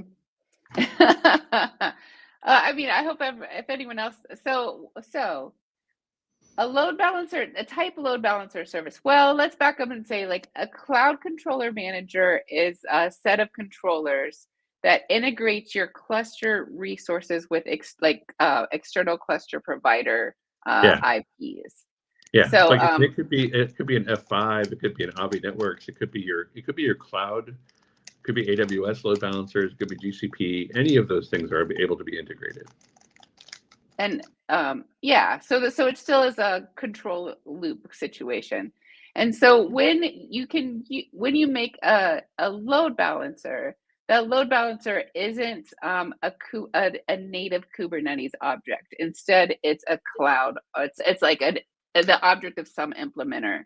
And at some point, you teach your cluster how you want a load balancer to be implemented when one gets created. Is that what I just heard? Slightly different, but really close. Okay. A service of type load balancer is in fact a Kubernetes native object. Yes. But nothing will create it for you natively within Kubernetes. Okay, so this is similar to an ingress object that doesn't have an ingress controller. It is exactly like that. Yes. Got it. You can define it, but unless there's something watching for that type of resource to exist and then does all the work to create it, it is never going to happen. It will sit there pending until the end of time. Okay, got it. So you make a Kubernetes object called a load balancer, and then there's something that you've installed that's looking for those objects that's going to implement the load balancer and sync it and watch it like Kubernetes does. Exactly. So cool. And is that the main point? Is there more that, yeah, cool. Yeah, and then excellent. the other interesting part of it is that when we talked about services of type node port, typically when we create that load balancer as a third party, we're going to point at the node port. Okay. That's how that stacks up. That's how the turtle stack is working. So the load balancer that's created by a third party, when it receives traffic, it knows of different node port services that it's going to route that traffic to. Yeah. And then the node port services know which cluster IP are going to send it further into the cluster. Yeah, if you're on a Kubernetes cluster with a service of type load balancer defined, if you investigate that service, you'll see that there'll be a load balancer IP address, and then just above that section in the spec, you're going to find the node port, and then above that you'll find the cluster IP. All three of them will be present in that load balancer type service. Load balancer. Fascinating. Yeah. So in this teeny tiny bit of space, how do we want to define load balancer on the board? I think we're going to say integrates with a third party and uses node port. Okay.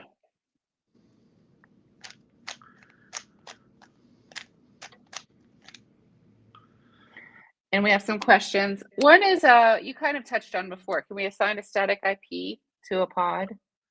Very rarely. I mean, the easiest way to do it actually is to give the pod the host network, because then you know you're going to get the node's IP address. That's the easiest way to assign a static IP to a pod, but typically the answer is no.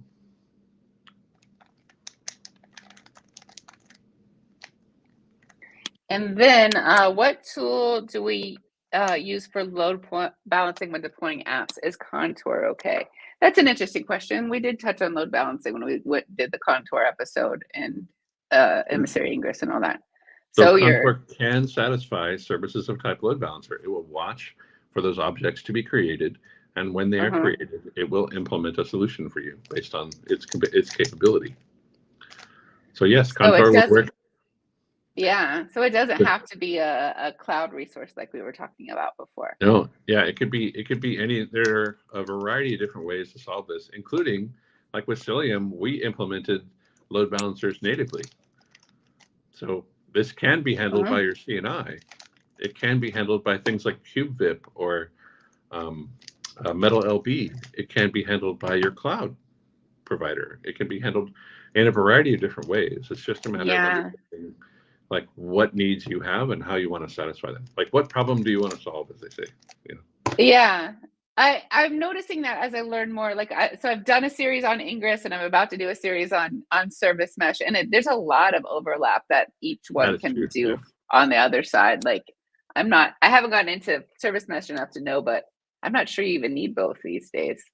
But yeah. Yeah, I mean it's an interesting thing. I think, you know, as a prelude to the service mesh conversation, I will say that typically when you look at the service mesh space, you'll find that service mesh is a number of use cases, very specific use cases that all map underneath the big term service mesh. And those use cases could be, yeah, and they could be like, you know, I want layer 7, I want percentage-based routing. I want to be able to do canary routing. Right? And that one is an interesting one because it's basically still just a load balancer type service, but you're trying to be more intelligent about how you route that traffic back to those backends. You want to send 10% to one backend and 20% to another backend, etc. So that's a use case of service mesh. And you can see how like it overlaps a bit with like what we talked about with like load balancers and stuff, but not quite in the same level of functionality. All right. So how are we doing on space with everything you want to teach? I think this is actually probably a pretty reasonable place to stop with the basics of Kubernetes networking. And then I think the next piece that we would want to talk about would be things like network policy, but I don't know whether that makes sense in this episode or whether that makes sense in some future episode. Oh. What do you think? I think it doesn't, I'd rather cover it twice than not at all. How's that? All right. So yeah. At a high level, let's talk about network policy. Okay. So and we're feeling good about space though. Like at this point, you've covered everything you need to cover. Cool. Yeah. Great. Okay. So we've talked about how pods communicate with each other. We've talked about how pods can communicate with a service, and then that service will allow us to talk to other pods with their unstable IP addresses, etc. How do we isolate pods from each other? How do we make it so that only those applications that we want to talk to each other are able to?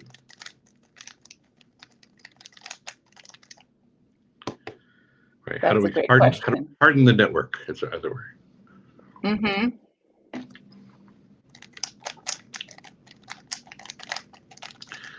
So there is another native Kubernetes object called network policy. Okay.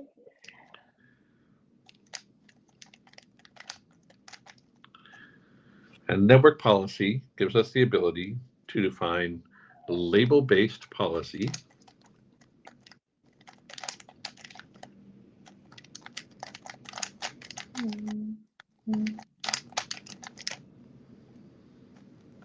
that lets us define label-based policy. Label-based policy. This is an important topic, and we'll talk about it here in a little bit, in just a moment. That restricts network access between pods. I have a question. It seems like, you tell me, but it seems like you would want to restrict all access and then grant access, as opposed to starting from everything can talk to everything and then start restricting. So the challenge in that, that is a practice that some implement. Yes, that is a excuse me. That is a way to do it. The challenge with it, though, is that if you were going to go that route, then you would have to know what all of the traffic is that you want to allow before any traffic would pass.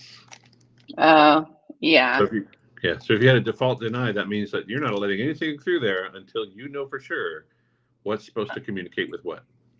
Yeah. And that's a lot to figure out, like.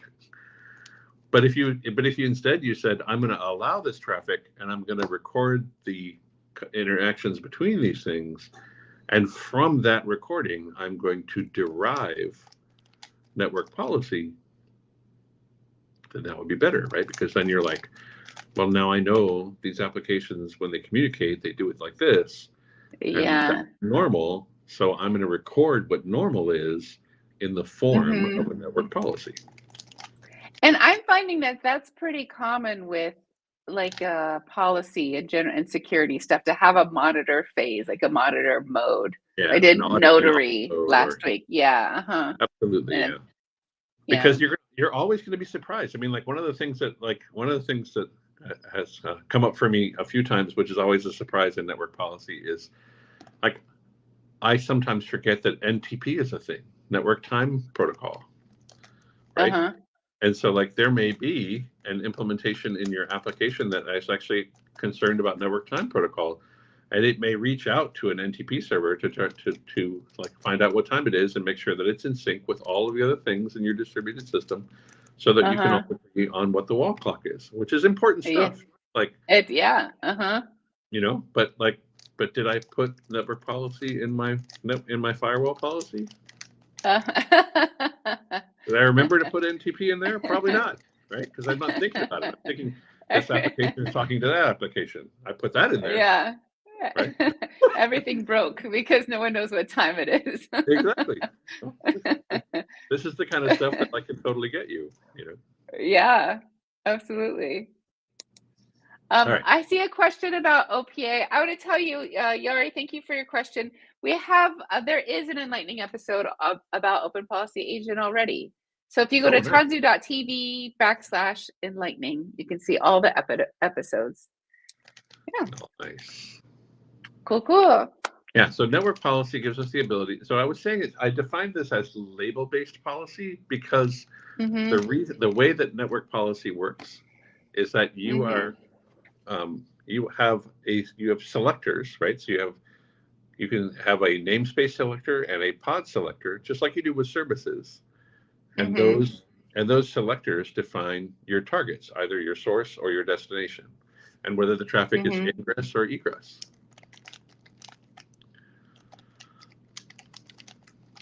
Okay. And if you go to, actually, I wish I had thought about this. Like, if you go to networkpolicy.io, there's a really good learning tool there. Actually, I'll put it in here. I'll put the tanzu.tv. Actually. Yeah, that's a good idea too. I'll put that in, and then networkpolicy.io. Yeah. Cool. Yeah, deep dive into network policy. Although, there we go. Cool. All right. Excellent. Okay, so it's label based because we don't want to necessarily build our network policy using IP addresses the way that we would write like firewall rules in the old days, right?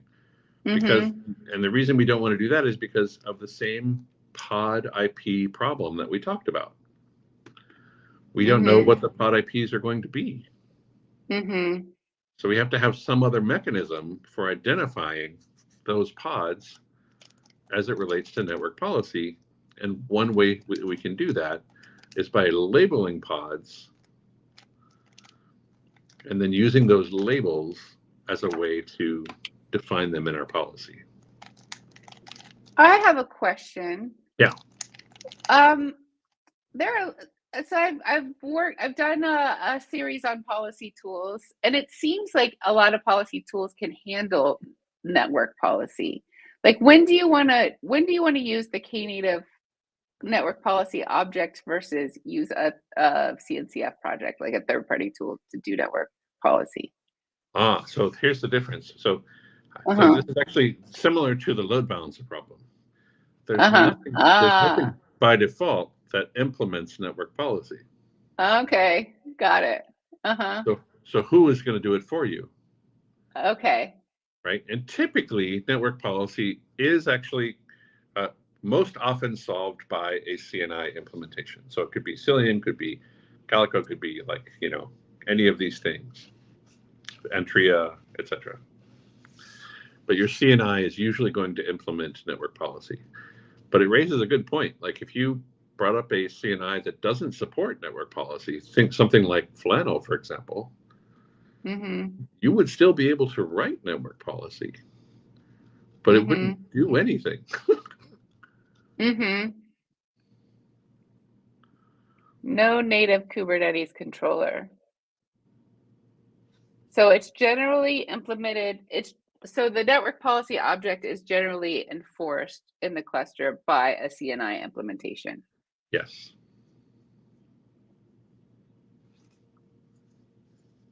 Yeah, most commonly CNIs will handle this. Okay.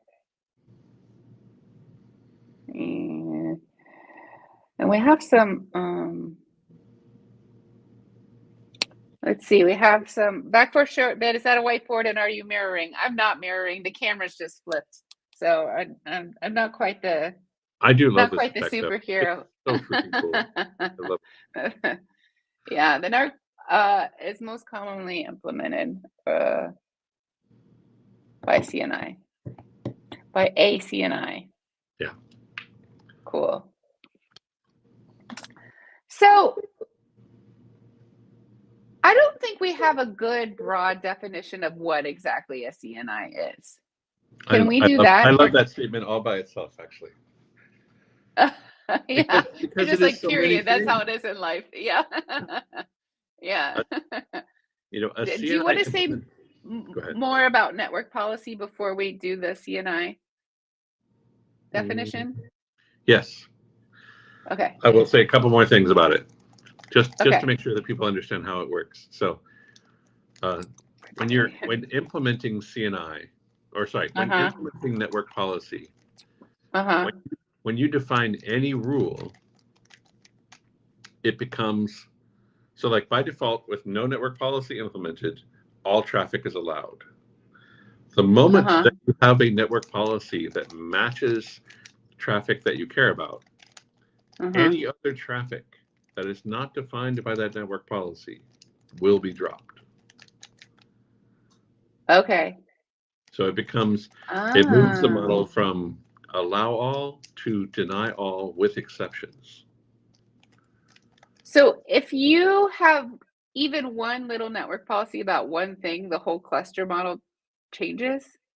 No, not for the whole cluster, just for those things that are selected by that network policy. Okay, got it. So if I were to say, Got it. if I write, in fact, the simplest network policy is the one to define where you basically just say ingress brackets, egress brackets. And that network policy is now a deny all for all traffic where that network policy will apply. Okay. Right. And what that does is, I mean, that's my point, is like, it's network policy can be hard to implement because of that. Like the moment any rule matches, all traffic not defined within that rule is dropped for those pods that are selected.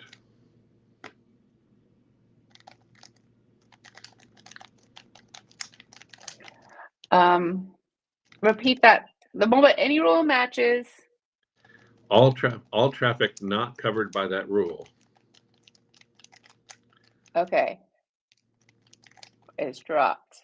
Is dropped for those pods selected. Okay. So you could have like, a bunch of pods labeled A and a bunch of pods labeled B, and you write a network policy for label A pods, they will not affect label B pods. Got it. Right. It will only affect the ones that you aimed at. We have a couple of questions. Go ahead. Are there any CNI implementations that don't implement network policy? Yes, Flannel is one of them. Yeah. And when are we getting a gRPC-based CNI? We have one. It's called Cilium. I saw you light up. And then Nuno has a question. Can you cover DNS resolution within the cluster and forward it to external and public DNS servers in terms of security? In terms of security, such as DNS tunneling attacks.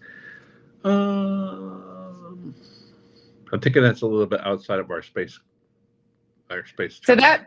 But that no, means I will say that, yeah, I will Okay. say that, like, as I mentioned before, I'm Maui Lion everywhere. I'm on Kubernetes Slack. I'm everywhere, like on Twitter, et cetera, et cetera. Like, so if you want to have that conversation outside, that's something we could do. I'm going to turn on the display. Okay. I'm putting on the display names for a moment so you could see the Maui Lion, Yeah. MAUI. Yeah, but you can see our Twitter handles briefly, and I'm going to turn it back off because it's a distraction. Yeah, and I'm Maui Lion because I grew up on Maui and I like lions. So that's what Nice. I love it. Cool. So that's, and you said there were a couple things you wanted to say, more things to say about network policy. That was one of them. And then also that typically speaking, a CNI implementation will also implement other capabilities in network policy that Kubernetes network policy doesn't implement. Okay. So CNI. And does it do that? Like, how is it adding that additional stuff to a native Kubernetes object? Is it doing it with the annotations the same way Ingress does? Great question. But actually what happens is that most CNIs will implement their own form of network policy that can be implemented in addition to Kubernetes network policy. So the CNI implementation will make additional custom resources objects that complement the network policy object. That seems like a better way to do it than annotations. Yeah. And what's neat about it is that as that superset of features has evolved, Kubernetes network policy has commoditized them, right? So as these things happen more often, like or they're implemented more frequently by CNIs, then the Kubernetes network policy model picks them up. So that seems similar to Ingress's and gateway class. Exactly right. Okay. Cool. So we repeat what you said so I can capture it on the board about the additional functionality. CNI. So most CNIs that implement network policy will implement a superset. Will have more functionality than Kubernetes network policy. Okay. How about that? That's good. Yeah. I'm gonna say add functionality.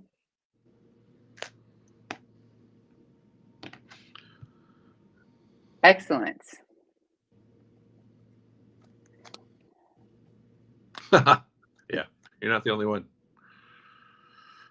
Yeah. Sorry. Yeah. So in the chat, Tani was saying Tani Wa was saying I've been pronouncing Mali this whole time. Oh yeah, mine. I was like Malian was in my head. My friend Joe Beta actually pronounced it initially. He said he thought it was Mawillian. Mawillian. Okay. Okay, so we have network policy covered, and now we want a good definition for CNI. Yeah. So a CNI implementation. So basically, CNI is a spec, and you can go to CNI by definition is a specification, and I think it's CNI.org, but I'm going to look it up real quick just to make sure I have it right.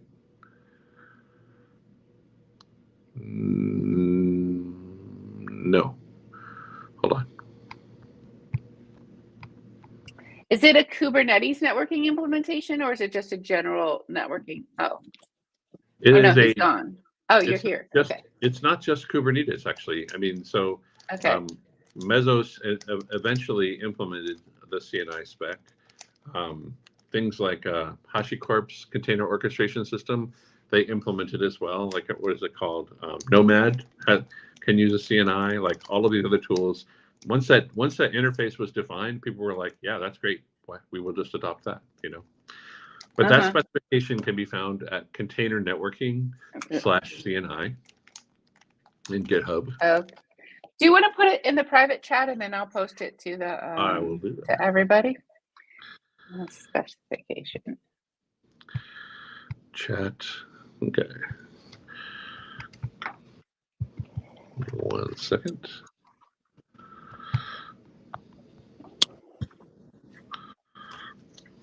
And then we also have a question. What do we got? Is it fair to say native CNI is wide open and something like Cilium can be applied over top to implement policies? That is generally true. That's another way that CNIs are implemented. It's through a mechanism called chaining, but we'll talk about that here in just a moment once I finish typing this in. I sorry I asked for such a, I didn't realize it was a big ask. Oh man, it's a mile deep. It's crazy. There we go. So, all right.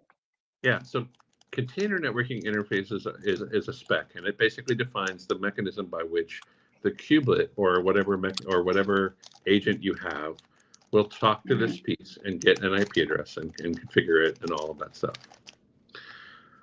The implementations out there of a CNI are myriad. There are so many, and there's so many that have come and gone and have existed for a time. But there are just a ton of them out there in the market. And some of them actually are implemented by cloud providers, right? So if you bring up an EKS cluster, you get the EKS CNI by default, or the AWS CNI by default. If you bring up GKE and you get data plane v2, they call that GKE's data plane v2 under the covers. That's implemented by Cilium. But there's so many different implementations of it. Now, the interesting part is that all of these different implementations, in that spec, there's nothing in the spec that says that you must satisfy network policy. There's nothing in the spec that says you must satisfy load balancing. There's nothing, that is where things get interesting, because when you say there's no good definition for a CNI, you're right, because there's no required set of functionality other than that Kubernetes networking model document that has to be satisfied. This is what I'm a little confused about and why I haven't written on the board since you've been talking, because you said it's not Kubernetes specific. So I didn't want to say even mention the kubelet. Like, is it about if it's not Kubernetes specific? So initially it was developed for Kubernetes. The CNI spec was developed to solve the Kubernetes problem. But what's interesting is that the CNI spec has then later been adopted by a whole bunch of other container orchestrators. So it's a networking specification developed for Kubernetes, specifying a process for how a kubelet assigns an IP address for a pod. Yep. Fascinating.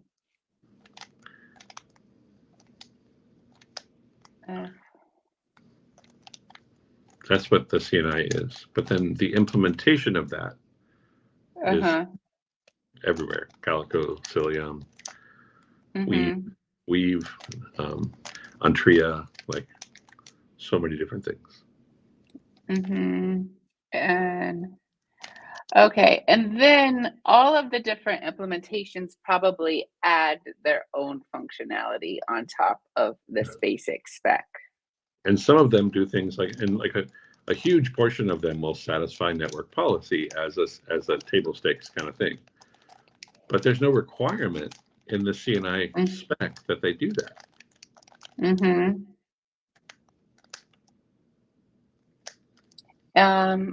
And I'm going to ask you once I'm ready for examples of additional functionality. Yeah. Network Such policy. as, I'm ready. Yeah. Such as network policy or network policy.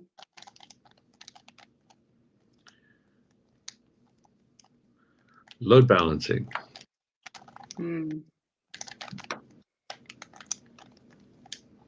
Yeah. Some CNIs like Cilium can replace kubeproxy, so you can have kubeproxy replacement. Oh, fascinating.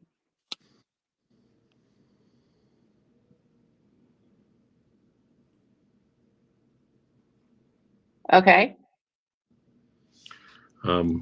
Even elements of service mesh can be implemented by a CNI. So I would say elements of service mesh or service mesh use cases. And that's actually becoming more popular as well. So these are all things that the CNI can involve itself in, but it really just depends on like what they consider to be in scope for what they want to deliver as a product or what they want to deliver as a project. We have maybe a question or a comment. We haven't said, I guess, what kubeproxy is.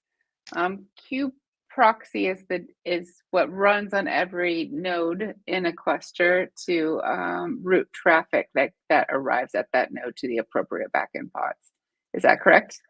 I would say that kubeproxy is the thing that implements services inside of Kubernetes. Okay. So when you define a Kubernetes service, it's kubeproxy that will actually make that service work or function. Okay. It will do all the heavy lifting. Excellent.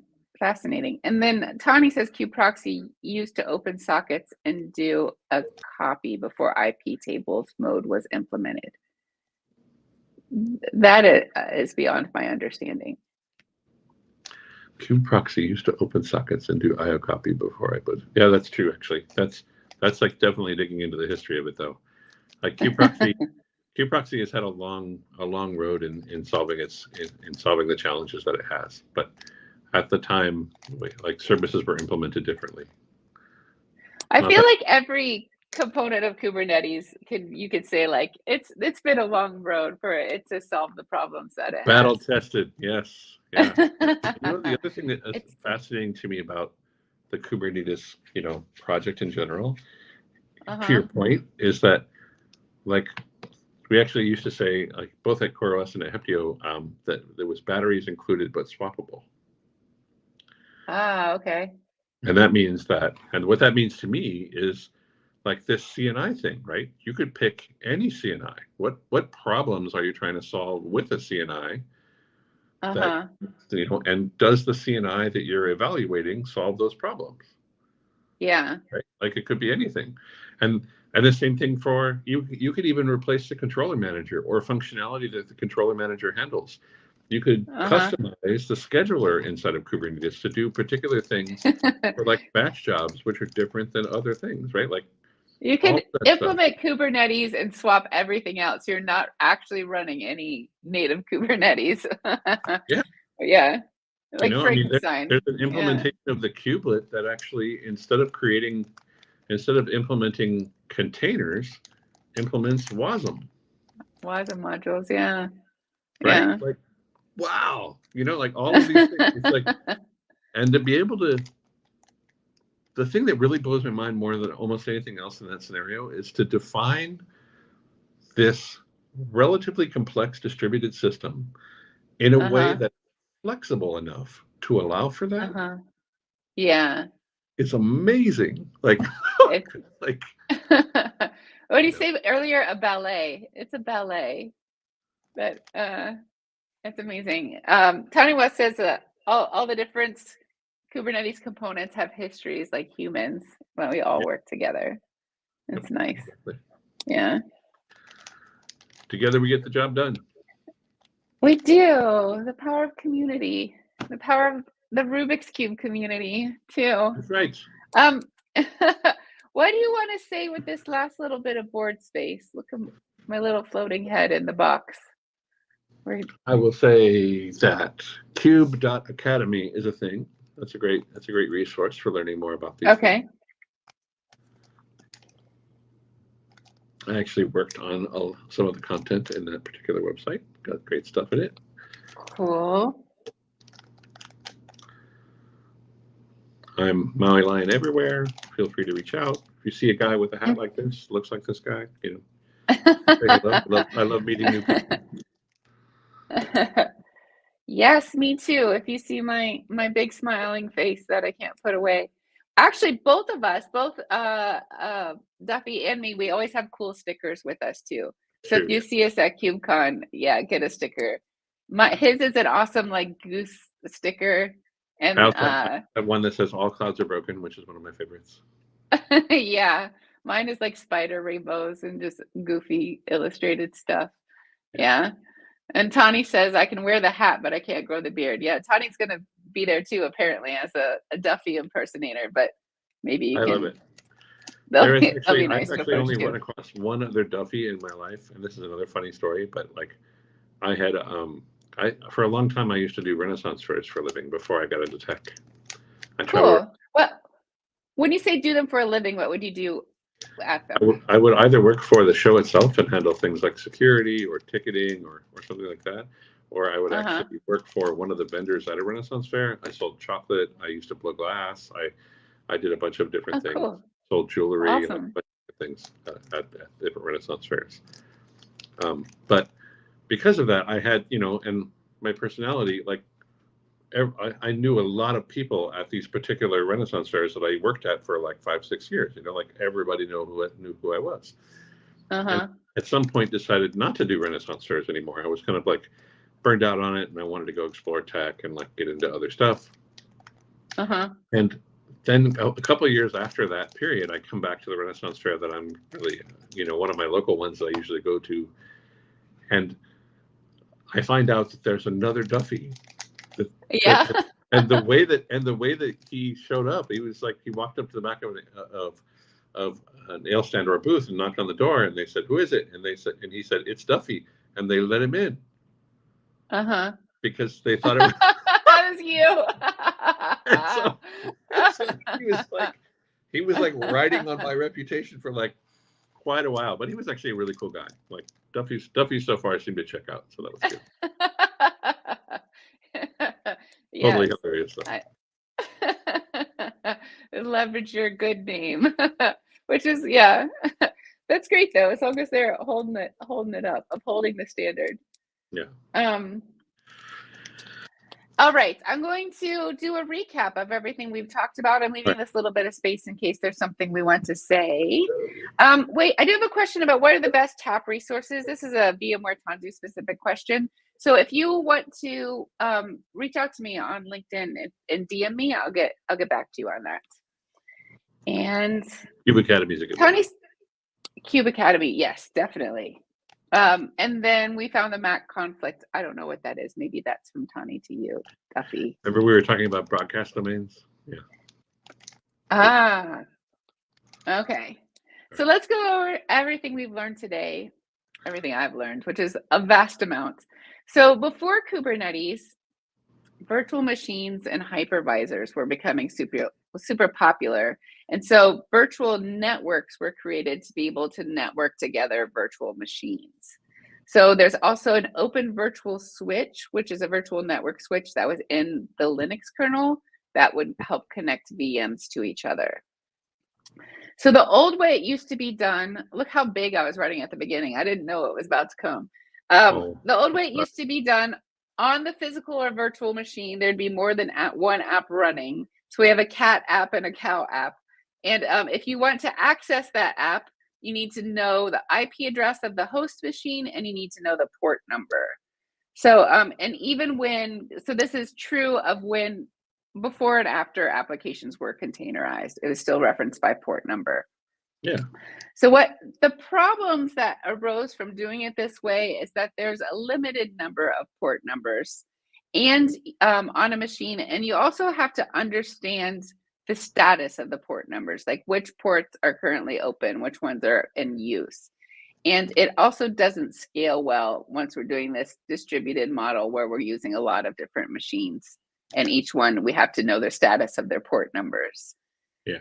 So the Kubernetes networking model was introduced. And with the Kubernetes networking model, every pod gets its own unique cluster-wide IP address, which is important. It's also worth saying maybe here that pods are ephemeral, and a pod gets an IP address, but the pod might go away at any moment, and that pod will likely be reassigned a new IP address when it comes up. Another part of the Kubernetes networking model is that all pods can communicate with every other pod in any other node. And it does that without using NAT. With NAT is, we lost Duffie, a network address translation. I wonder if I should wait on Duffie. Who's there to talk to me? Oh, Duffie is right back. Let me add him. There you are. I only had time to wonder aloud whether to wait on you. I do like having you here to make sure I'm saying all the right things. Yes. So the third piece of the Kubernetes networking model is that agents, generally the kubelets, can communicate with all pods on the node where the agent resides. That's something that we didn't talk about. Why? Yeah. We didn't talk about. Yeah, let's talk about it. So the reason that's necessary is that is because of health checks, being able to determine the health of a workload.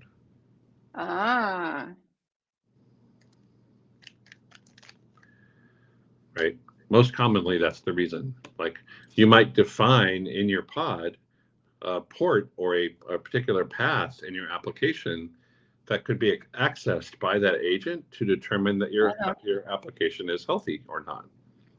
And for that pattern to work, then the agent itself has to be able to talk to those pods. That makes a ton of sense.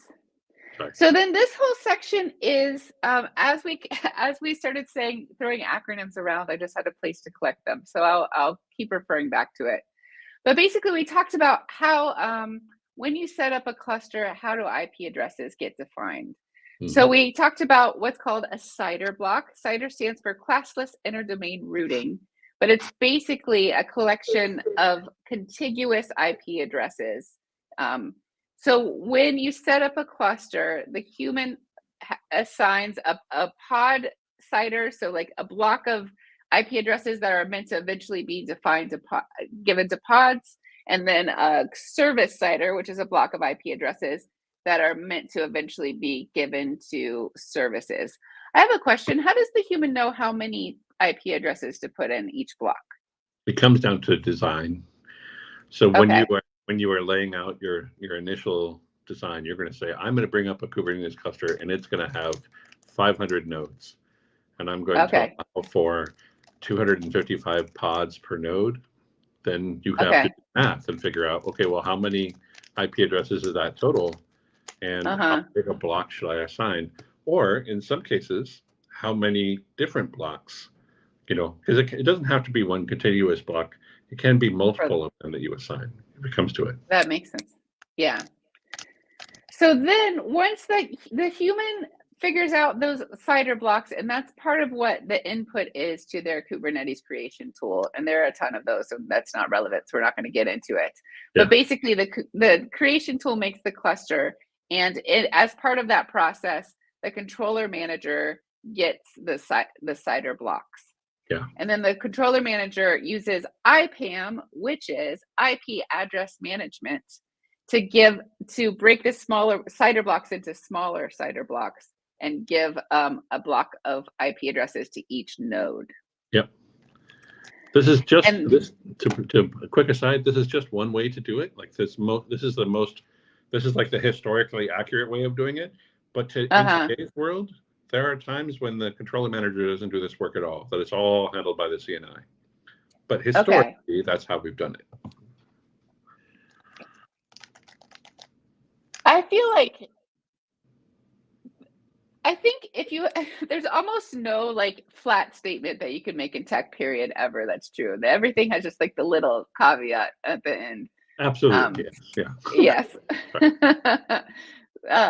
So that's where CNI comes in. CNI is container network interface. And so when a kubelet makes a pod, it talks to the CNI. So CNI is a specification. Is something you want to say something? You're right. Okay. Yeah, I was going with you. Okay. Yep. Okay, cool. So the CNI is a specification. So it talks to whatever's implementing the CNI, and it says I need the kubelet tells the CNI I need an IP address for the pod, and then the CNI implementation tells the kubelet which IP to use and other things that we didn't get into. Does all the plumbing at the lower levels. Yeah. Lower level plumbing. Yeah. And then we have a pod.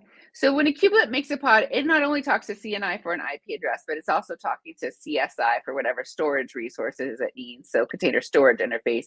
It's also talking to container runtime interface, CRI, about like when it's going to spin up containers in there, how that process is going to work. Yep. So now through our whole process, we now have pods, and those pods have IP addresses. So now the question is, how do the pods talk to each other on different machines? Now we know their IP addresses on different machines are different because that's part of the Kubernetes networking model, that every pod has its own IP address on other machines. But there are two different ways to communicate across machines. So the most common way is an overlay network. So when this pod knows that it needs to talk to this IP address, and so the pod that's on a different node. And so when the pod, the traffic for that pod leaves the node, it's encapsulated, it's enveloped in like where it's supposed to go. And then that's how it gets to the proper node. And then once it arrives there, that node knows what to do with it in the back end. I believe that's the kube proxy's job. Is that true? Is it? No. Kube proxy is not a part of it. Just makes it. Okay. When it arrives at the node, who's taking care of it and putting it where it goes? The CNI. The CNI. Oh, okay. CNI is still helping here. Great. Handling is this all the CNI? Yeah. Okay. Does CNI implement it either way? Yep. Well, okay. In the direct routing case, we can farm that out to the underlying infrastructure part of it. In the overlay case, it is typically the CNI that will handle the plumbing for encapsulation. CNI handles that. Okay. Yeah. And this method is good because you can reuse your IP addresses. The overlay method, which is the overlay method. But then there's also the direct routing method, where the pods make themselves routable by leveraging the underlying routing infrastructure. Yep. So and so the problem with that is it can cause IPv4 exhaustion. Yeah, exactly. So then what happens when a pod dies? So when it gets recreated, a pod will create a new IP address. So how do we get a stable IP address that we can use to access the app? That's the problem here. And so with that, we have Kubernetes services, which before today I thought I understood, but I actually learned a lot about Kubernetes services. But services let us give a stable IP address to a collection of pods. So first we have, and these are a selection of 3 of them, but there are more than what we're mentioning here. Correct. So first we have a cluster IP, which is a service that gives a stable IP address to a set of pods. Then we have the node port ID IP, which builds on the cluster IP. So it's a cluster IP address plus it configures a node to listen. It tells the node to listen on a certain port, and anything that comes in on that port will go to that cluster IP service. And then building on that, we have a load balancer. So a load balancer is a Kubernetes object that doesn't have a controller within Kubernetes. So the object is a Kubernetes native object, but in order for it to actually be watched and synced, then you need an implementation of a load balancer. So we talked about cloud providers often providing a load balancer implementation, but then we also talked about like Contour doing it too. Other things again. So many ways. Yep. So many ways. Every step of this way, there's so many choices. Every step of all of this. So that was something I learned today. And so I think that's everything I want to say about load balancer. So load balancer also will, you said if you inspect a load balancer object, you'll see that there's a node port defined in there. You'll see that there's a cluster IP defined in there. So they build on each other. Yeah. So that has to do with how everything talks to everything else within a Kubernetes system. That's the story there, and it's wonderful. And then now we're like, what if we don't want things to talk to each other in a Kubernetes system? How do we isolate pods from one another? And we do that using a Kubernetes object called a network policy. And this is another one of those sneaky objects that has, you define it with the Kubernetes objects, but there's not a Kubernetes controller to make sure what you define is actually making it into the actual state. So you need an implementation, but we'll get to that. So network policy is a native Kubernetes object that lets us define label-based policy that restricts network access between pods. So by label-based, we mean in Kubernetes, there's labels and selectors that you can be adding to really any Kubernetes object, not just pods. But because we don't want to make policy based on IP address, because those IP addresses are going to change because pods are ephemeral. So again, nothing by default implements network policy. There's no native Kubernetes controller, and it's most commonly implemented with a CNI. And yeah, and the moment, so a network policy is a rule, and when at the moment any rule matches, all traffic that's not covered by that rule is dropped for the selected pods. So once you make a network rule that has to do with selected pods, if there's a pod that doesn't touch that rule, it's still getting dropped. It becomes. Can you restate that in a way to make sure it's super clear? Yeah. So when you're defining network policy, you're going to actually use your selectors again, right? So in that selector, you're going to say, I'm going to apply this network policy to pods with this label or to all pods within this namespace, etc. And when you define that rule, whatever rules are defined inside of that network policy that has that selector, only that traffic will be allowed.